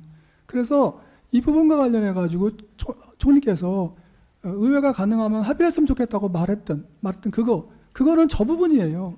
그러니까 이 우리 헌법 정신, 헌법재판관을 임명하는 거에는 헌법 정신에 맞느냐를 문제 제기를 하셨던 거고, 그것과 관련해서는 이제 사후적으로는 이제 그 당시에는 총리께서는 합의가 안 됐다고 생각하셔가지고 그런 말씀하신 거지 않습니까? 그런데 사후적으로는 헌법재판소에서 그때 합의가 됐던 거라고 헌법재판이 사실 인정을 했잖아요. 그렇지만 그렇다고 해서 사후적으로 헌법재판소에서 이 합의가 된 거야라고 이렇게 판단했다고 해서 그 당시에 총리께서 나는 합의가 안 됐던 거를 생각한 이게 범죄는 아니지 않습니까? 그거는 나중에 헌법재판소 판결에 따라서 이제 그다음부터 효과가 그 판결에 따라서 효과가 이제 어떤 여러 가지 절차가 진행되는 것이지, 요때 합의가 안 됐다고 판단하신 게 그게 잘못은 아니잖아요. 예, 잘 알겠습니다. 그 말씀드리겠습니다. 1항을 물어보겠습니다. 피고인 한덕수는 2024년 12월 24일 국무회의에서 특검법 처리나 헌법재판소 재판관 임명처럼 법리 해석과 정치적 견해가 충돌한 현안을 현명하게 처리하기 위해서는 무엇보다 여야가 머리를 맞대야 한다고 발언하였고, 그거 기억나시죠? 그렇습니다. 2024년 12월 26일 담화문을 통해서는 여야가 합의하여 안을 제출하실 때까지 저는 헌법재판관 임명을 보류하겠습니다. 여야가 합의하여 안을 제출하면 즉시 헌법재판관을 임명하겠습니다라고 명확히 밝힌 걸 알고 계시죠? 알고 있습니다. 예, 수사기록 9권 2198만 제시하고, 증인은 특히 그 2024년 12월 26일 담화문 중 여야가 합의하여 안을 제출하면 즉시 헌법재판관을 임명하겠습니다라는 이 부분은 피고인 한덕수가 담화문 초안을 검토하던 중 헌법재판관 임명과 관련해 여야 합의를 촉구하는 취지로 직접 추구한 것이라는 걸 알고 있습니까? 그 부분은 제가 모릅니다. 예. 그 부분은 모릅니다만, 다시 한번 말씀드린다면은 저 당시에 권한대행으로서 이 문제를 해결해야 될 때 여야가 정치권에서 첨예하게 대립하고 있는 상황이었잖아요. 첨예하게 대립하고 있는 상황이니까 임명권을 행사해야 되는 이제 국가원수를 대행하고 있는데, 이 국가원수를 대행하고 있는 분이 적어도 합의안을 만들어서 정말 그 여야가 아무런 어쨌든 이런 분쟁이 없는 사람을 헌법재판관으로 임명하는 게 좋겠다고 판단할 수 있는 거죠. 그런 판단을 한 것이, 그렇게 생각을 한 것이 제가 아까 말씀드렸듯이 우리 헌법 정신에 반하는 것은 아니라고 보여지고요. 그거는 나중에 권한쟁의 심판에서 헌법재판소가 이 사건과 관련해서 이제 국회의장께서 권한쟁의 심판을 하셨잖아요. 그 권한쟁의 심판 판결문에도 나와 있어요. 그 판결문에도 그 헌법재판소에서는 이런 헌법재판소의 이런 정치적 중립성이 필요한 이런 지위에서 볼 때 국회가 일방적으로 다수결로 그냥 일방적으로 밀어붙이는 것은 바람직하지 않다는 말이 있습니다. 바람직하지 않다는 말이 있는데, 다만 그때 헌법재판소는 합의했다고 판단한 거죠.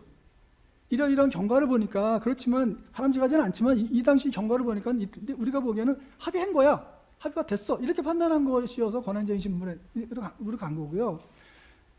이런 상황이 이런 식으로 일방적으로 밀어붙여서 과반수를 차지한 다수당이 헌법재판관을 선출할 때 있어서 소수당을 무시하고 일방적으로 처리하는 것이 바람직하지 않다는 것은 헌법재판소도 인정하고 있는 바입니다.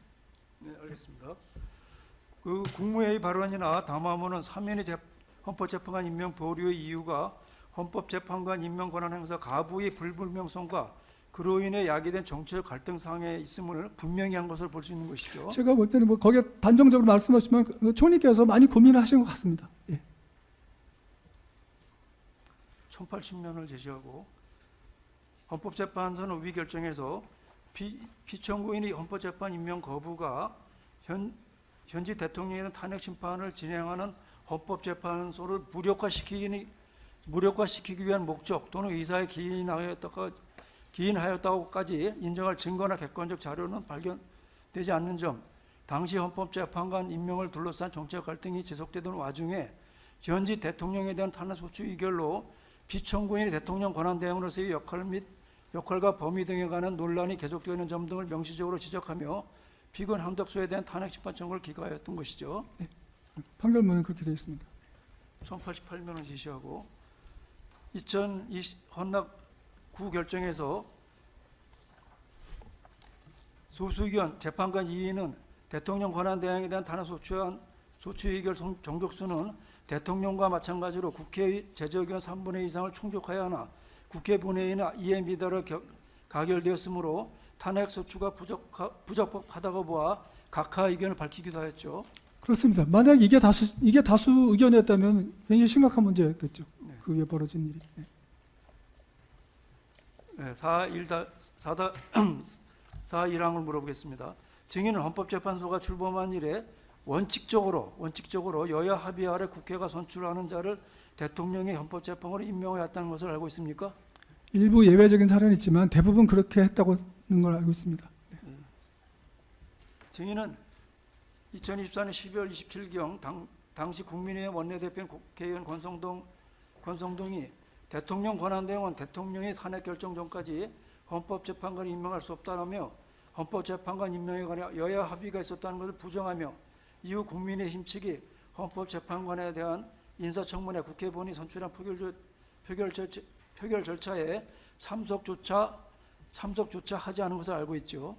글쎄 그 절차에 사실을 알고 있습니까? 국민의힘 측에서 뭐 참석하지 않은 건 알고 있습니다만 그 앞에서 막 전제 사실을 말한 뭐 권성동 의원이 한 여러 가지 언급들에 대해서는 잘 모릅니다. 근데 결과적으로 청문회에 참석하지 않은 건 알고 있습니다. 한편 더불어민주당에서는 12월 26일 말합니다. 12월 26일이 마지막 기한이라고 발표하는 등 지속적인 재판관 임명 압박이 있었지요. 즉 말하자면 담화가 발표하기 전인 2024년 12월 26일 9시 45분경 민주당은 같은 날 헌법재판관 임명 동의안을 처리할 예정이라며 권한대행에게 이들을 즉각 임명하기를 경고하기까지 하였는데 증인도 이 사실을 알고 있습니까? 그러면 여야 간에 아주 첨예하게 대립이 있었다는 것은 정도는 알고 있고요. 구체적인 내용은 기억 안 납니다. 그 외에도 피고인이 헌법재판관 임명을 둘러싸고 사회적으로 다양한 의견이 충돌하고 있어 국론이 극도로 분열된 상황에서 피고인 한덕수는 당시 이를 오랫동안 고민해왔던 건 맞죠? 글쎄요. 많이 고민하셨던 것 같습니다. 네. 예. 이와 같은 상황에서 여야 합의에 관계없이 헌법재판관 임명을 거부한 것으로 오해되면 안 되므로 여야 합의가 되도 임명을 거부했다 이러면 안 되기 때문에 부득이 국회의 헌법재판관 선출에 관하여 2024년 10월 26일 여야 합의를 촉구하는 담화를 발표한 것을 볼 수 있지 않습니까? 그 총리께서 많은 고민을 하시고 그런 결정을 한 걸로 알고 있고, 저도 아까도 말씀드렸지만 저도 그 결정이 이게 무슨 뭐 위헌적이거나 아예 그냥 불법적이거나 그렇게 생각하지는 않고요. 그런 결정이 나름대로 타당한 근거가 있었다고 생각합니다. 6항을 물어보겠습니다. 증가가 사무청 2009 헌나 12 이게 이제 2010년 헌법재판소가 2010년 11월 20일 선고한 권한쟁의 심판 2009 헌나 12 결정인데요. 여기 보면은 그 권한 침해 확인 결정의 기속적인 내용이 무엇인지, 그리고 그로 인해 발생하는 자기 의미 존중의 내용에 대하여 구체적으로 판시한 게 있습니다. 이걸 한번 보시면 아시겠지만 당시 재판관 그 사인은 각하 의견을 제시하면서 권한 침해의 확인 결정에도 기속력은 인정되나 그 내용은 장래에 어떤 처분을 행할 때 그 결정의 내용을 존중하고 동일한 사정하에서 동일한 내용의 행위를 하여서는 아니 되는 의무를 부과하는 게 그치고 적극적인 재처분 의무나 결과 제거 의무를 포함하는 거 아니다라고 판시하는데, 증인은 이 내용을 혹시 알고 계십니까? 알고 있습니다. 국회가 대통령 권한대행 기획재정부 장관 당시 최상목을 상대로 제기한 권한쟁의 심판 사건에 대해서 헌법재판소가 2025년 2월 27일 선고한 결정 2025 헌나 1에서 대통령 권한대행이 마은혁을 헌법재판소 재판관으로 임명하지 아니한 부작위는 국회의 헌법재판소 구성을 침해한 것이다라고 결정하긴 하였으나 이 헌법재판관들이 각하 의견에 따르면 그렇다고 해서 바로 마은혁을 헌법재판관으로 임명해야 하는 적극적인 재처분 의무가 포함된다고 볼 수 없지 않습니까? 그 부분에 대해서는 제가 이 말씀 좀 드리고 싶은데요. 우리 헌법이 헌법재판관 임명과 관련해서 국회 선출이라는 절차하고 대통령 임명권을 별도로 규정하고 있지 않습니까? 이럴 때 이 대통령의 임명권이 그러면 국회에서 하면은 대통령은 아무 행위도 하지 말고 서명만 해야 되는 임명권이냐? 그건 아니지 않습니까? 임명권을 그러면 헌법에 규정할 필요가 없죠. 중앙선거관리위원회를 보면 중앙선거관리위원들은 그 3명을 국회에서 선출한다로 끝나 있어요. 대통령 임명권이 규정이 안 돼 있습니다. 근데 우리는 대통령 임명권이라는 게 규정돼 있지 않습니까? 그럼 대통령이 임명권을 행사하면서 나름대로 어떤 역할을 할 수 있겠죠. 근데 그 역할과 관련해서 실질적으로 선출된 이분들이 능력이나 자질이나 이런 것까지 해가지고 판단할 수 있느냐? 이게 이제 실질설이라는 거고, 그게 아니고 지금 헌법재판소에서 말한 것처럼 여러 가지 헌법적인 절차적인 부분만 판단할 수 있느냐가 이제 형식설인데 그런 걸 판단함에 있어서 대통령 어떤 권한대행 마찬가지 선출돼서 출전돼 오면 그런 걸 판단하는 시간이 필요하잖아요. 그러니까 국회에서 선출됐다고 그래가지고 바로 서명해서 그 다음날 바로 임명해야 된다는 거는 좀 안 맞지 않습니까? 그런 걸 검토하고 하는 내부적인 절차가 있으니까 그래서 상당한 이유라고 하는 거지 않습니까? 그래서 헌법재판소도 그러면 상당한 이유가 어느 정도냐, 어느 정도까지이냐? 기간? 예? 상당 기간. 예. 상당한 기간이 어느 정도까지냐? 그걸 어떻게 누가 이거는 이틀이야, 이거는 일주일이야, 이거는 한 달이야. 너 한 달만 지나면 넌 범죄야. 이거 누가 판단할 수 있겠습니까? 그러니까 그거는 정치적인 문제죠. 제가 보기에는. 네, 알겠습니다. 예. 7항 물어보겠습니다. 대통령이 파면된 상태에서 대통령 권한대행이 대통령 몫의 헌법재판소 재판관을 임명하는 대통령이 파면된 상태에서 이제 대통령 권한대행이 대통령 몫의 헌법재판소 재판관을 지명하는 등 임명 권한을 가진다고 볼 수 있지 않습니까? 제가 아까 말씀드렸지만 그 부분에 있어서 대통령 지명해서 임명한 이 몫의 그 헌법재판관 임명을 권한대행이 할 수 있느냐에 대해 권한대행도 가능하냐에 대해서 학설이 나눠지죠. 그것도 안 된다는 설, 된다는 설 이게 학설이 나눠지지 않습니까? 그건 학설일 뿐이죠. 지금도 없지 않습니까? 지금도 그 부분에 대해서 무슨 헌법재판 판결이 있나요? 없습니다. 그러니까 학설상 다툼만 있을 뿐이에요. 그러면 이런 상황이 왔을 때, 임명권을 행사할 거냐 말 거냐는 누가 결정해야 됩니까? 법 집행기관이 하는 거예요. 그게 법 집행기관의 1차적 해석권입니다. 그게 나중에 법칙기관이 어떤 집행을 했을 때 이게 분쟁이 돼가지고 나중에 헌법재판소에서 그런 권한이 없습니다라고 판결이 되면 그러면 그거에 따라서 이 임명이 무효된다든가 이런 걸 법적으로 이렇게 정리하는 문제가 남는 것이지, 이 판결이 있기 전에 법집행기관이 1차적 법 해석권을 행사해가지고 내가 해석을 해가지고 임명을 했을 때 그게 범죄가 될 수는 없는 것이죠. 왜냐하면 그건 1차적 법적 해석권이 정당한 권한 행사니까요. 그렇지 않습니까? 네. 그러니까 그리고 그다음에 제가 또 말씀드리고 싶은 거는 권한대행의 권한행사와 관련해 가지고는 우리 행정부 내에서는 지금 유일하게 있는 규정이 아까 말씀드린 직무대리 규정이에요. 그 직무대리 규정에는 기관장이 거리됐을 때 그 직무대리는 모든 권한을 행사할 수 있다고 돼 있습니다. 증인은 어떤 견해를 갖고 있습니까? 답변하셔도 저는 행정부의 그게 기본적인 행정부의 입장이었습니다. 제가 재직할 때도 특히 거리 시에 대통령 거리 시에는 그거는 상황 판단에 따라서 그거는 권한대행이 판단하기 나름이라고 봅니다. 그 상황에서 임명해야 된다고 상황이 되면 임명할 수 있는 것이죠. 됐습니다. 수사기록 3권 2024-2025을 제시하고 그런데 피고인 한덕수가 대통령 부시 헌법재판관으로 증인과 함정호를 지명한 뒤 이에 대한 임명 결재를 정지해달라는 취지의 2025 헌사 399 소위력정지 가처분 신청 사건에서 헌법재판소는 대통령의 권한을 대행하는 국무총리가 재판관을 지명하여 임명할 권한을 행사할 수 있다고 단정할 수 없고 또 피신청인 한덕수에게 재판관을 지명하여 임명할 권한이 없다면 임명행위로 피신청인 임명행위로 인하여 피신청인만이 아니라 계속적인 헌법재판 사건이 다른 당사자들 재판받을 권리가 침해될 수 있고 가처분이 기각되었다가 이 사건 헌법소원 심판이 인용될 경우 이 사건 후보자가 재판관으로서 관여한 헌법재판소 결정 등의 효력에 의문이 제기되는 등 헌법재판소의 심판 기능 등에 극심한 혼란이 발생이 된다고 보아 대통령 권한 대행이 헌법재판소 재판관 임명 권한 인지에 대한 명확한 판단을 내리지 않았고 오히려 임명 권한이 없음을 전제로 가처분 결정을 내린 사실이 있음을 알고 있죠. 알고 있습니다. 그런데 형법 제123조 직권남용은 공무원이 직권을 남용하여 사람으로 하여금 의무 없는 일을 하게 하거나 사람의 권리 행사를 방해한 데 성립하는 죄이므로 피고인 한덕수가 대통령 권한 대행으로서 대통령 몫이 헌법재판소 재판관을 지명하여 인사장 등 공무원의 검증권을 방해했다는 이 사건 공소사실이 성립하기 위해서는 대통령이 권한 대행에 임명 권한이 있음을 필요적으로 전제하고 있다고 보는데 어떻습니까? 당연하다고 생각을 하고요. 네. 그래서 지금 이 사건 공소 사실이 제가 알기로는 그 대통령의 임명권인 그 직권, 그죠? 대통령이 헌법재판관 지명해서 임명하는 이 권한, 그렇지 않습니까? 네. 그 권한을 남용해가지고 했다고 지금 직권남용이라고 기소가 되어 있는 걸로 제가 알고 있는데요. 그 공소장은 권한 대행이 그러면 헌법재판관을 지명하는 권한을 인정한 것이죠. 그 공소장 자체가. 공소장 자체는 그렇지 그렇게 돼 않습니까? 있습니다. 만약에 지금 우리 총리께서 권한 대행이 헌법재판관을 지명하고 임명할 권한이 없다.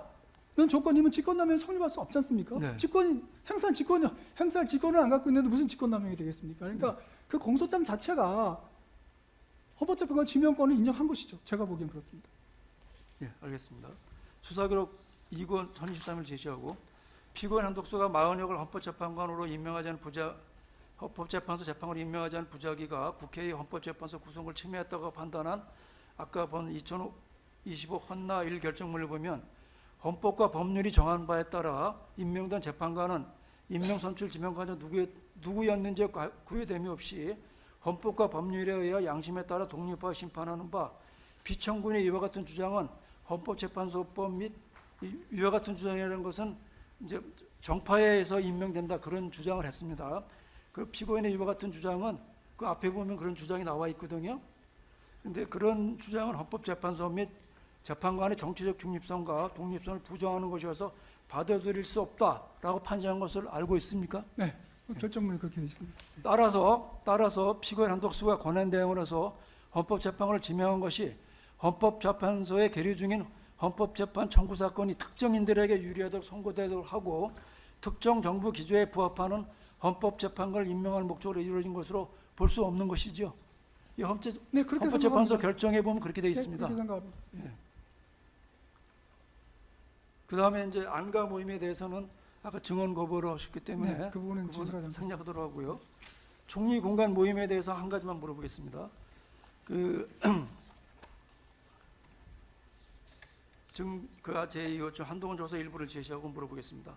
한동훈 국민의힘 전 대표는 자신의 저서 국민이 먼저입니다라는 책에서 그날 12월 4일 오후 2시 총리 공간 모임에 대해 비상계엄 선포를 사전에 알았는지 왜 막을 수 없었는지와 같이 비상계엄의 경위에 대한 논의가 있었고 그에 대해 아는 사람이 아무도 없어 회의의 의미가 없었다고 하고 있습니다. 마찬가지로 공판기일에 증인으로 참석한 홍철호, 방기선 또한 총리 공간 모임이 비상계엄의 경위를 서로에게 묻는 중구난방식 모임이었고 헌법재판소의 인적 구성까지 논의한 바 없으며 그럴 만한 분위기나 시간적 여유가 없었다고 증언하고 있습니다. 증인은 오후 2시 그 총리 공간 모임이 비상계엄 경위를 묻는 원론적인 수준의 모임이었다는 내용을 다른 참석자로부터 전해 듣지는 혹시 못했습니까? 전혀 듣지 않았습니다. 예, 이상 마치겠습니다.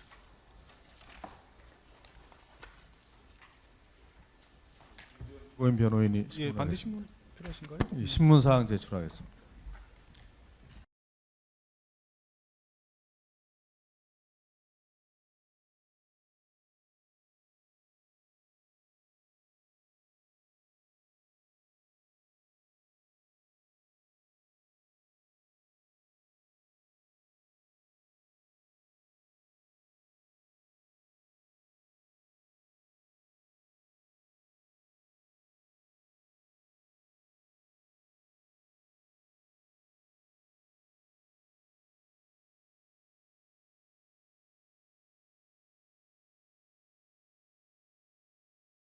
예, 증인 그 김주현 피고인의 변호인 이상훈 변호사가 질문드리겠습니다. 네. 증인은 법학 박사이시죠? 예, 그리고 검사로 20년, 변호사로서 5년 법조인 생활하셨고요. 네, 법제처장으로는 3년 정도 근무하셨죠? 맞습니다. 가항 나항은 생략하겠습니다. 다항입니다.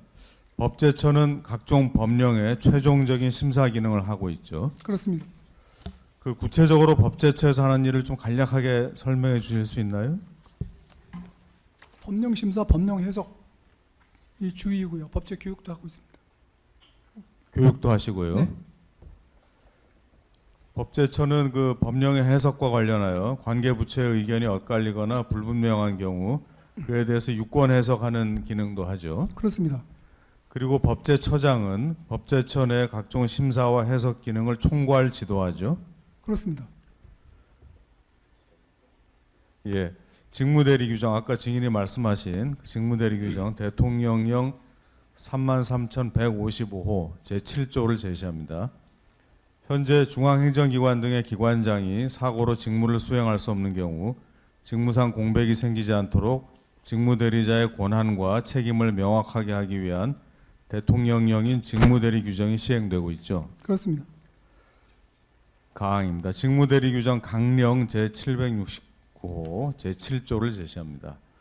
1962년 5월 21일에 강령 제769호로 제정된 직무대리 규정 제5조 제5조가 맞습니까? 예.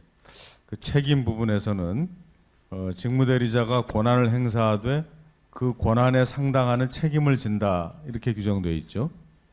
저거는 이제 시법이 아닌 것 같은데. 예? 이전 겁니까? 예. 1962년에 네, 처음 예, 이전 거. 처음 제정된 그 내용이고요. 아까 처음에 보여드린 게 이제 현재 시행되고 있는 것이고요. 네. 그리고 또 직무대리 규정 대통령령 22,956호 제7조 직무대리권의 범위를 제시합니다. 2011년 6월 7일에 이 규정 제7조에서 직무대리자는 사고가 발생한 공무원의 모든 권한을 가지며 그 권한에 상응하는 책임을 진다고 개정되어서 직무대리자가 모든 권한을 행사할 수 있다는 것이 명백히 규정됐죠. 그렇습니다. 그리고 아까 증인이 얘기하셨듯이 현재도 이것이 행정부의 공식적인 입장이죠. 효력 있는 영입니다. 네. 예. 대통령 권한대행 체제 하에서 업무 지시 이행과 그 처리 절차에 관해서 헌법이나 법률에 별도의 규정은 없죠. 그렇습니다. 인사 업무나 인사 업무에 부수된 인사 검증 업무에 대해서도 별도의 규정이 없죠.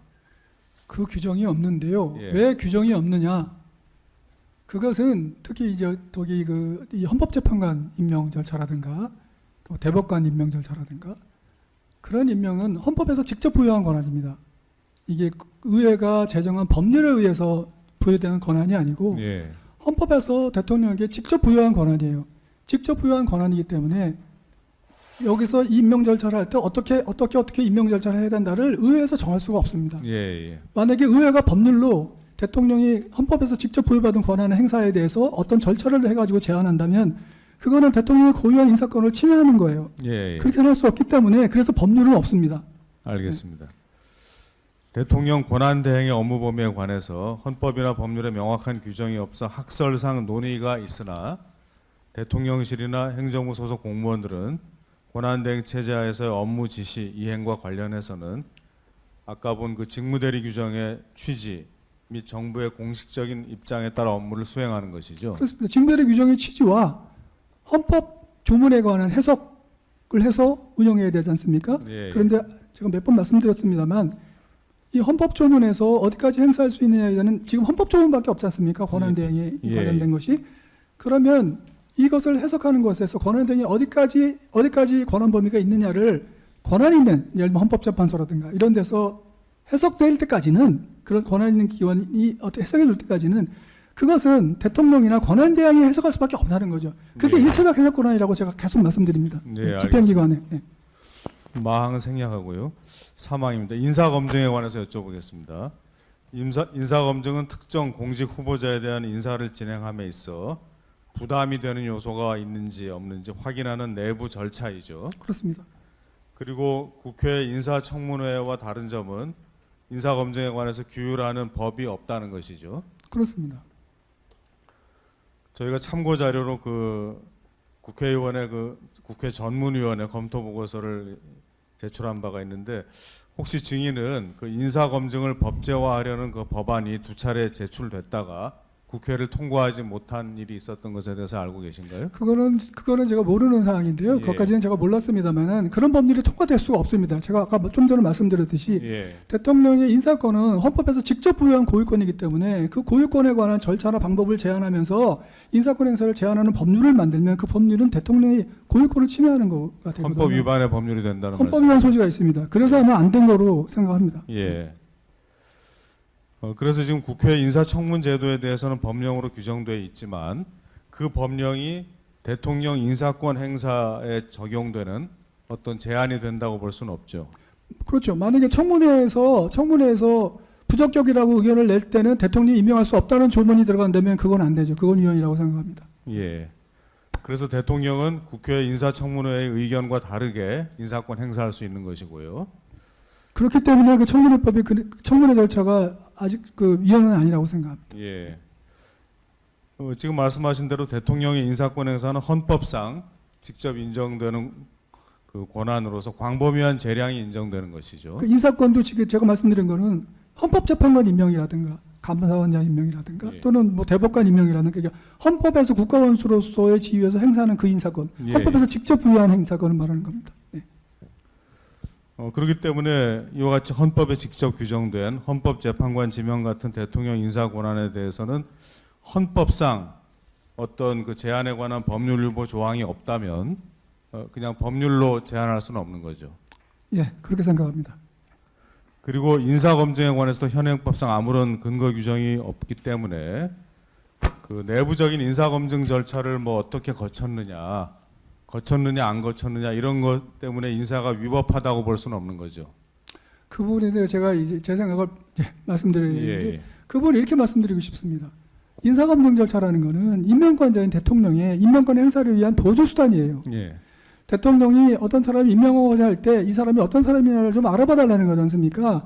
그럴 때 대통령이 예를 들면 뭐 100가지를 알아봐 달라고 할 수도 있고 10가지를 알아봐 달라고 할 수도 있고 자기가 이미 다 아는 사람이면 한 5가지만 알아봐 달라고 임명할 수도 있는 것이죠. 예. 그러니까 인사권자가 인사검증 절차를 거치는 공무원들에게 이거 얼마만치 알아달라고 얼마만큼 검증 절차를 거쳐야 되는지에 대해서 하면 그건 대통령의 재량사항이라고 생각합니다. 예. 이 인사검증은 대통령의 전권인 인사권에 부수된 권한이기 때문에 대통령으로부터 어떤 권한을 부여받지 않으면 검증에 관한 권한이 없는 거죠.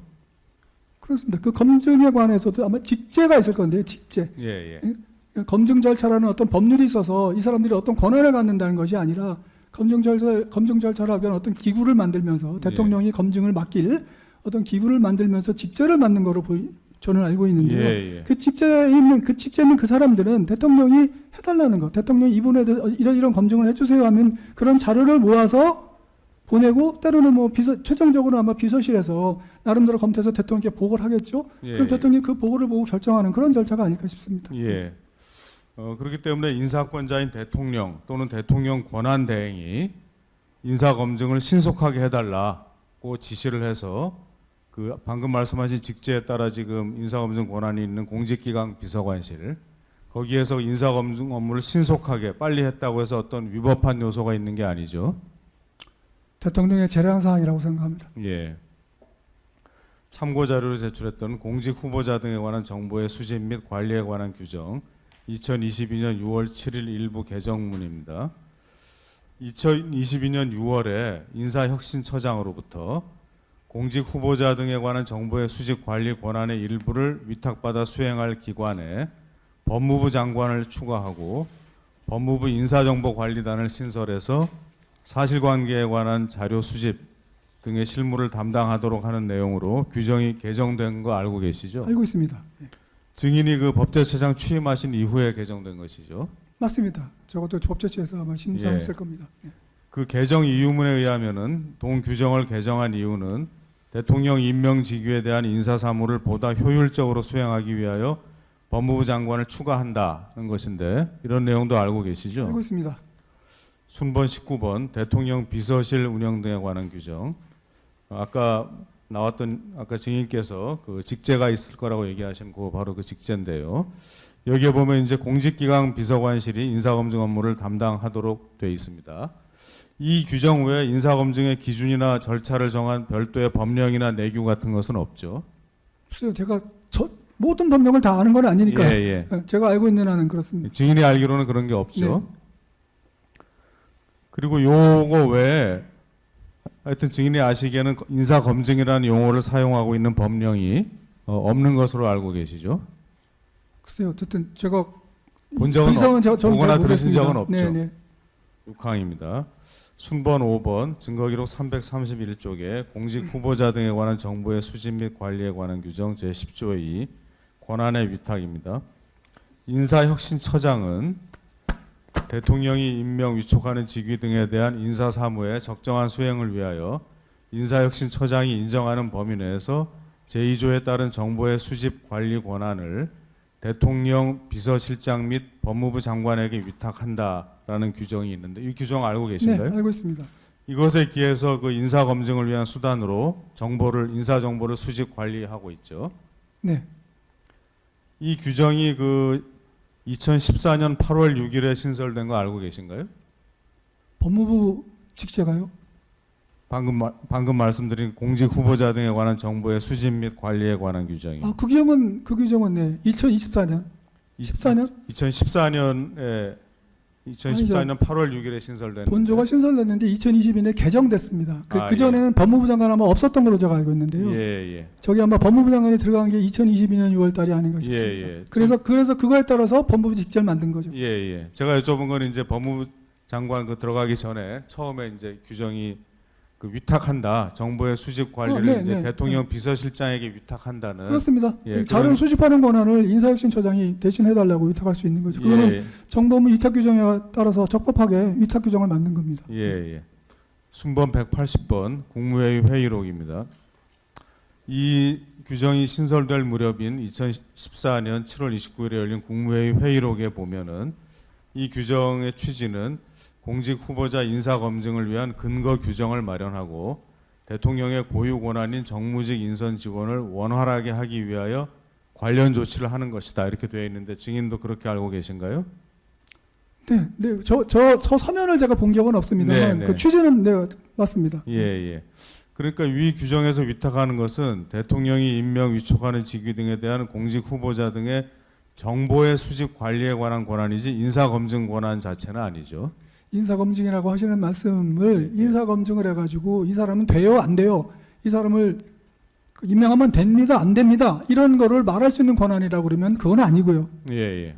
여기서 말하는 인사검증은 그게 아니라 대통령이 인사검증 절차를 위해서 여러 가지 검증에 필요한 자료를 모아서 이렇게 모아주는 그런 기능이라고 하면 그건 맞습니다. 예. 그래서 지금 이 규정에서 위탁 대통령 비서실장 및 법무부 장관에게 나중에는 법무부 장관으로 추가됐지만 그런 위탁하는 것 자체가 인사 검증을 위한 정보를 수집 관리하는 권한인 것을 알고 계시죠? 네.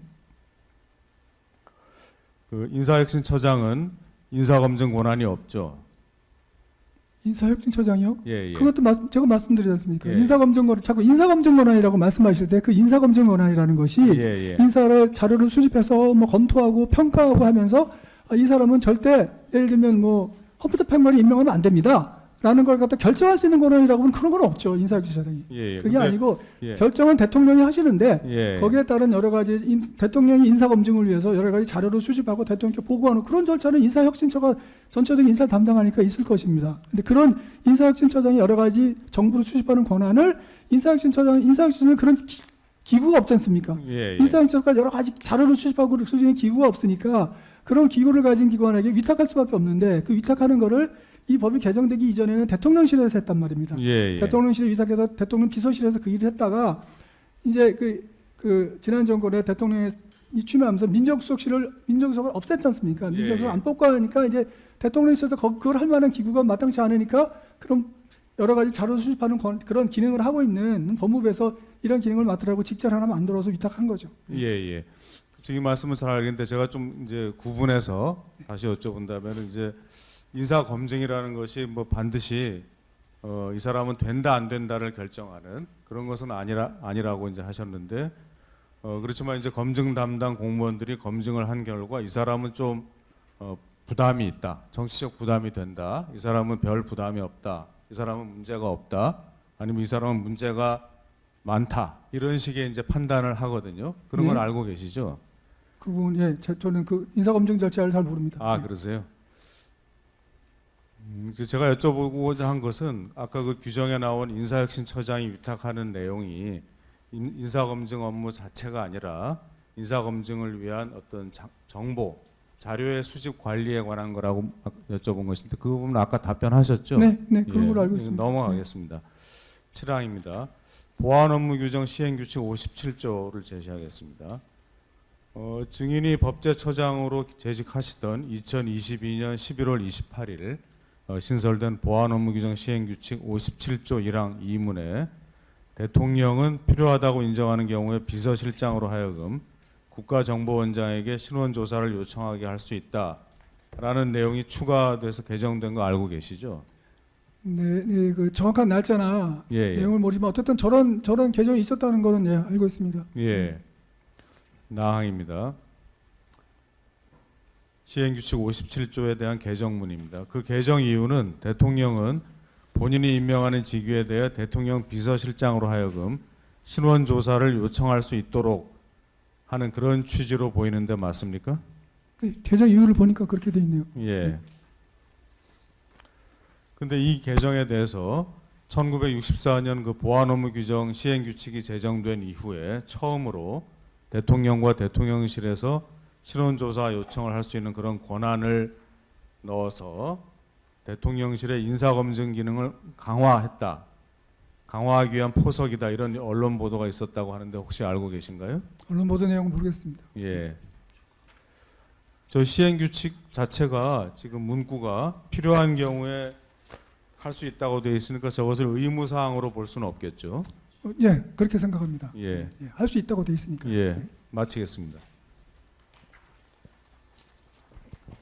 네, 반대 신문 필요하신 분 있으신가요? 이혼모 피고인 측에서 준비는 따로 안 했는데 그냥 한 두 가지 정도만 즉흥적으로 여쭤보겠습니다. 증인 아까 그 직권남용죄에 대해서 그리고 또 이 사건 공소사실에 대해서 조금 말씀을 하셨고요. 그리고 뭐 사실 뭐 헌법, 뭐 형법 등 공법 분야에서 굉장히 또 그 학식이 많으신 분이신 걸 저희도 잘 알고 있기 때문에 좀 한 두 가지 정도만 여쭤보겠습니다. 일단 이 사건 공소사실은 대강 어느 정도 아시고요. 그다음에 그 직권남용죄가 보면 의무 없는 일을 하게 하거나 사람으로 하여금 의무 없는 일을 하게 자, 지금 하거나 증인한테 이걸 묻는 게 적절합니까? 그래도 나오신 게 저희가 두 가지 정도만 이 부분은 앞에서 말씀하신 부분이고 사실은 앞에서 제안하려고 하다가 제가 제안을 안 했는데 다시 물으시는 건 적절치 않은 것 같습니다. 사실관계를 물어보시고 알겠습니다. 네. 두 가지라고 하셨는데 다 안 하시는 건가요? 법리적인 내용이어서 네, 하지 않겠습니다. 네, 반대 신문은 하셨고요. 제주 신문 필요하신가요? 예, 하겠습니다. 네. 뭐 길지는 않습니다. 증인 아까 지금 변호사님이랑 증인께서 말씀하시는 거 보면 인사 검증과 관련돼서 근거 규정이 없다. 이제 지속적으로 피고인 측에서는 그렇게 주장하셨었고요. 네. 그 증인도 관계 법령상 인사 검증에 대한 근거 규정이 없다고 보시는 건가요?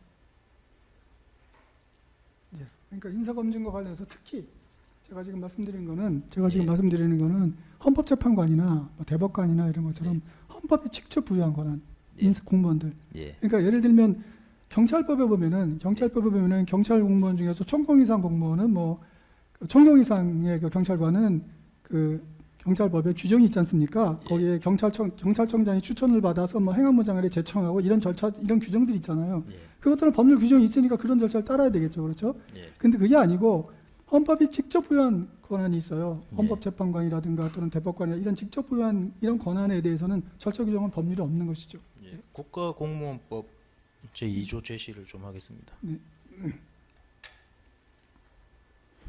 국가공무원법상에 이제 공무원은 국가 전체를 통할하는 법령 맞죠? 국회가 정해서. 네, 맞습니다. 네.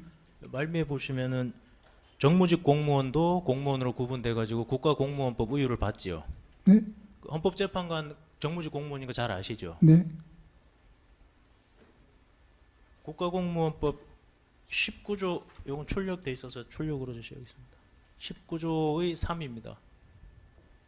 1항 먼저 보시면은 인사혁신처장은 정무직 공무원, 선거로 취임하는 공무원은 제외한다. 공무원 채용시험위원, 위원회 위원 및 제28조의 4에 따른 개방형 직위에 관한 일정한 자격을 갖춘 후보자 등 공직에서의 직무 수행과 관련된 전문 분야의 지식, 기술, 경험 등을 보유하고 있는 사람 이하 공직 후보자 등이라 한다. 을 체계적으로 관리하기 위하여 공직 후보자 등에 관한 정보를 수집하여 관리할 수 있다라고 되어 있죠. 네. 그리고 여기 사항 보시면요. 이거 국가공무원법 19조의 3입니다.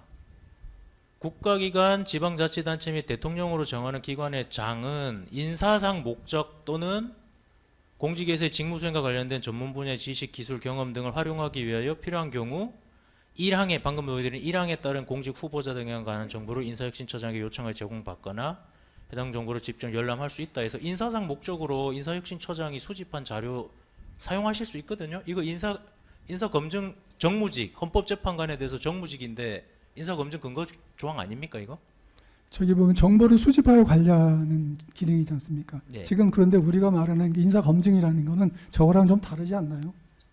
지금 말씀하시는 지금 우리가 말하는 인사 검증이라는 것은 어떤 특정한 후보자가 있을 때 그 특정한 후보자에 대한 여러 가지 자료를 수집한 다음에 네. 수집된 자료를 토대로서 이 사람이 이 공직에 가는 것이 적절한가를 판단하는 절차 아닙니까? 네. 근데 저거는 그게 아니잖아요.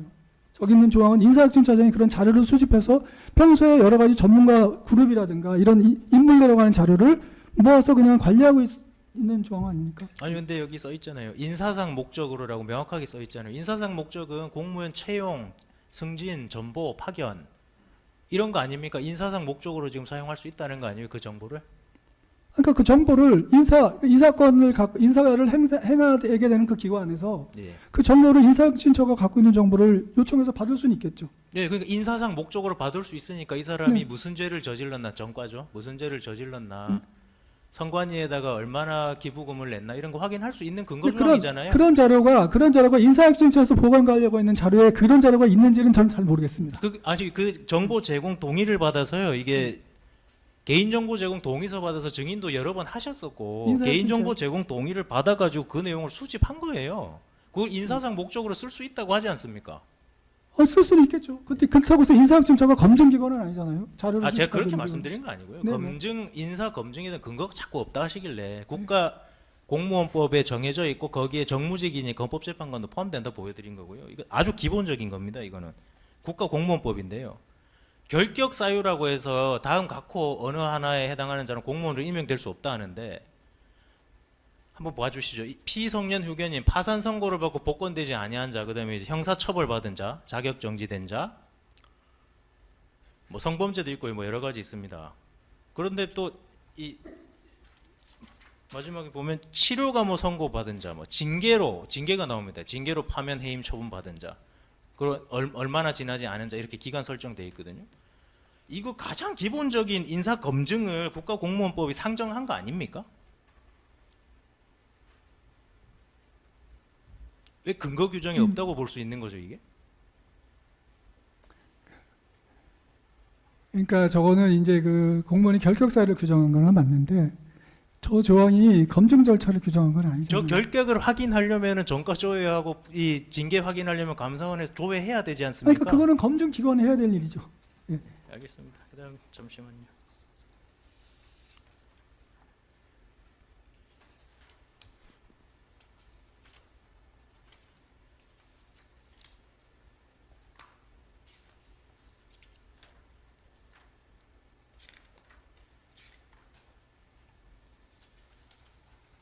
그 아까 한덕수 피고인 측 변호사님께서 이제 물어보셨던 부분들인데요. 그 이제 저기 변호사님께서는 권한 대행한테 헌법재판관을 임명하는 권한 자체가 있냐라고 이제 물으시는 것 같던데 증인 입장이 뭐라고 하신 거죠? 저는 개인적으로 있다고 생각합니다. 이 증인께서 있다고 보시는. 네, 근데 그거는 제 개인적인 생각이고요. 예. 어차피 그 부분도 뭐 예. 헌법 해석에 관한 권위 있는 기관에서 해야 되는 문제죠. 지금은 예. 여러 가지 학설상 논쟁만 있을 뿐 아닙니까? 예. 네. 증인 25년 4월 9일 날 법사위에 출석하셔가지고 이제 증인 헌법재판관으로 지명된 사안에 대해서 네, 질의응답하신 적이 있으시죠? 네, 그때 증인께서 이 국회의원 질의에 권한 대행의 결정을 존중한다라는 취지로 발언하신 적이 있으십니까? 그렇습니다. 그리고 그때 증인이랑 같이 저기 오동훈 공수처장께서 나오신 것 같은데 맞습니까? 맞겠죠. 거기 있으면 예, 출석자로 돼 있으면. 아, 그거 증인 일일이 다 기억할 수는 보신 아니, 기억은 없고요. 아니, 그러니까 그게 지금 꽤 오래된 예. 일이어서 제가 출석했던 회의장에 누가 같이 있었는지는 기억이 안 납니다. 예, 증인 25년 4월 7일에 이제 이 인사 검증 동의하셨고 4월 8일에 지명되셨는데 증인 이 당시에 공수처에서 내란 관련 피고발인으로 고발해서 수사 중이셨지 않습니까? 공수처에서 수사 중인지 모르겠지만 어쨌든 고발된 건 알고 있습니다. 공수처에서 수사 중이신 거 모르셨어요? 어쨌든 고발됐습니다. 고발돼서 왜냐하면 공수처에서 저를 소환한 적이 없으니까요. 그때까지. 예, 이상입니다. 네, 재반대 신문 필요하신가요?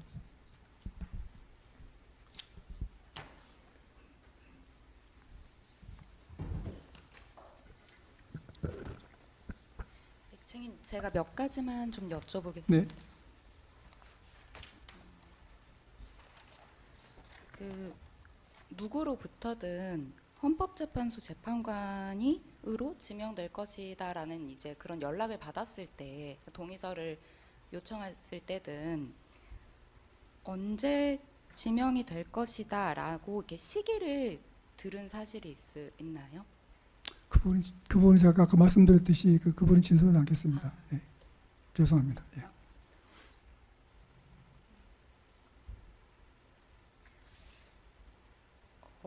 그러면 그 이제 지명 사실을 4월 8일 국무회의에서 알게 되셨다고 하셨잖아요. 그럼 이전 국무회의 때 그 전에 개최된 국무회의에 이제 배석을 하셨을 것 같은데 헌법재판관 지명과 관련된 논의가 있었는지 알고 있나요? 그 지금 말씀하시는 네. 이전 국무회의라는 걸 언제를 말씀하시는 건가요? 이 4월 8일 전이요. 이게 4월 8일 이전에 있었던 국무회의? 네. 4월 8일 이전에 있었던 국무회의에서는 헌법재판관 임명과 관련해 가지고 아마 논의된 게 없었던 걸로 알고 있습니다. 저는 제가 참석한 국무회의에서.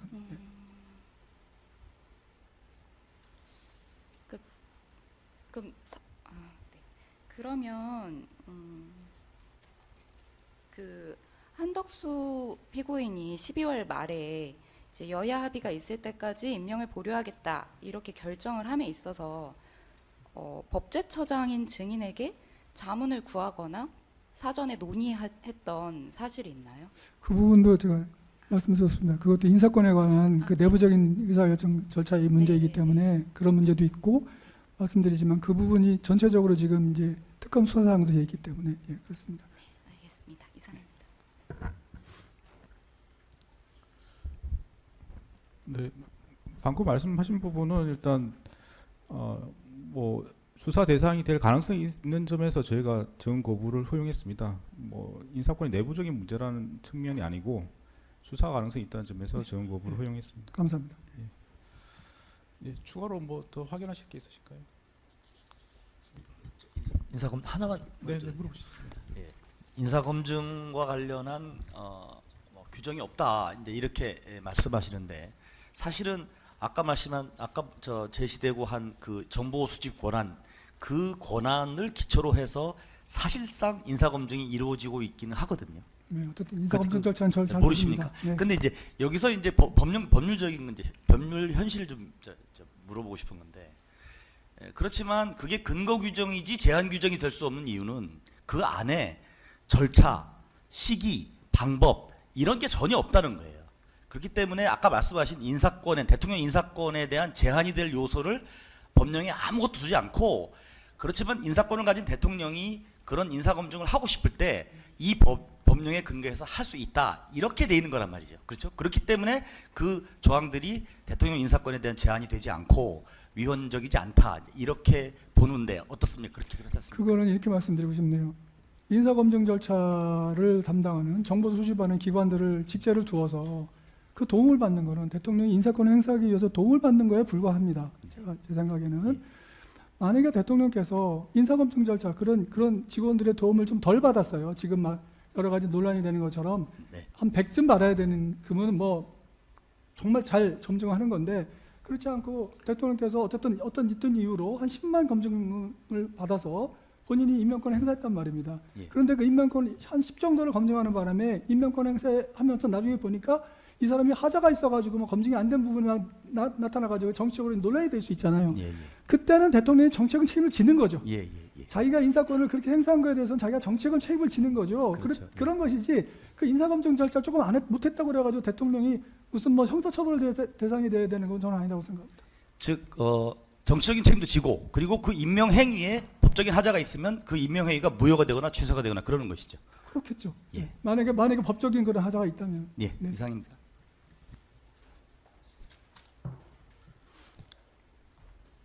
네, 뭐 더 물어보실 게 없으시면 정의심 마치겠습니다. 네, 정의심 마치겠습니다. 돌아가시면 되겠습니다.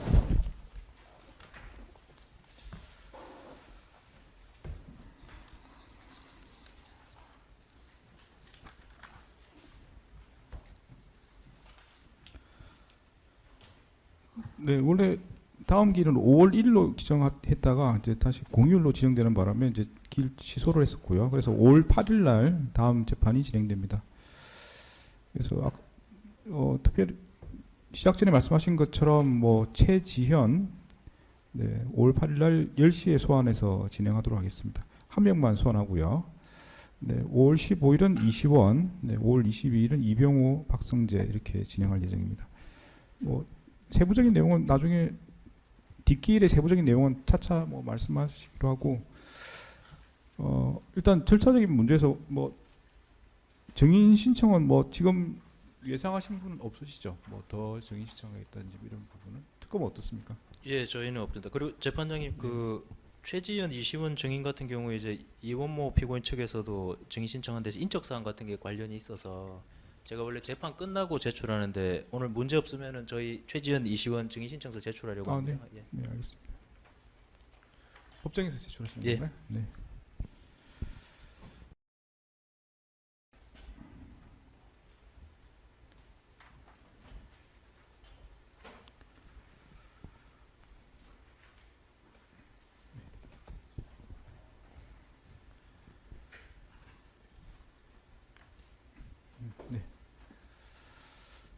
자, 그러면 이제 5월 22일까지 말씀을 드렸고요. 네, 그 다음 길로 가려면 이제 어떤 절차 필요한지 좀 정해야 될 것 같습니다. 뭐 추가로 정인 신청이 없으면 5월 29일쯤에 이제 뭐 서정 조사 등이 진행될 것 같고요. 네, 일정을 대충 말씀드릴 테니까 대략적으로 맞춰서 좀 준비를 하시기 바랍니다. 근데 서정조사 전에는 이제 증거 목록 등이 다 정리가 돼야 됩니다. 그래서 말씀드린 것처럼 이제 피고인 숫자가 많고, 그리고 이제 중간에 증거 목록 증거의 양도 많고요. 또 중간에 이렇게 변경하신 부분도 있으셔가지고 증거 목록에 대한 정리가 좀 더 선행되어야 될 것 같습니다. 그래서 재판부에서도 증거 목록에 대해 확인을 할 텐데 변호인들께서도 한번 보시고 증거 의견을 제시 안 한 바가 있다든지 뭐 그런 것들 좀 확인하시면 바로바로 좀 보완해 주시면 고맙겠습니다. 그래서 맞춰서 제가 다 정리한 다음에 한번 전체적으로 확인하는 절차를 거칠 겁니다. 거쳐서 증거 목록이 확정이 되면 그에 맞춰 서정조사 절차를 진행할 예정입니다. 네, 뭐 그 뒤에 절차들은 차차 진행하면서 확인해서 절차를 좀 정리하도록 하겠습니다.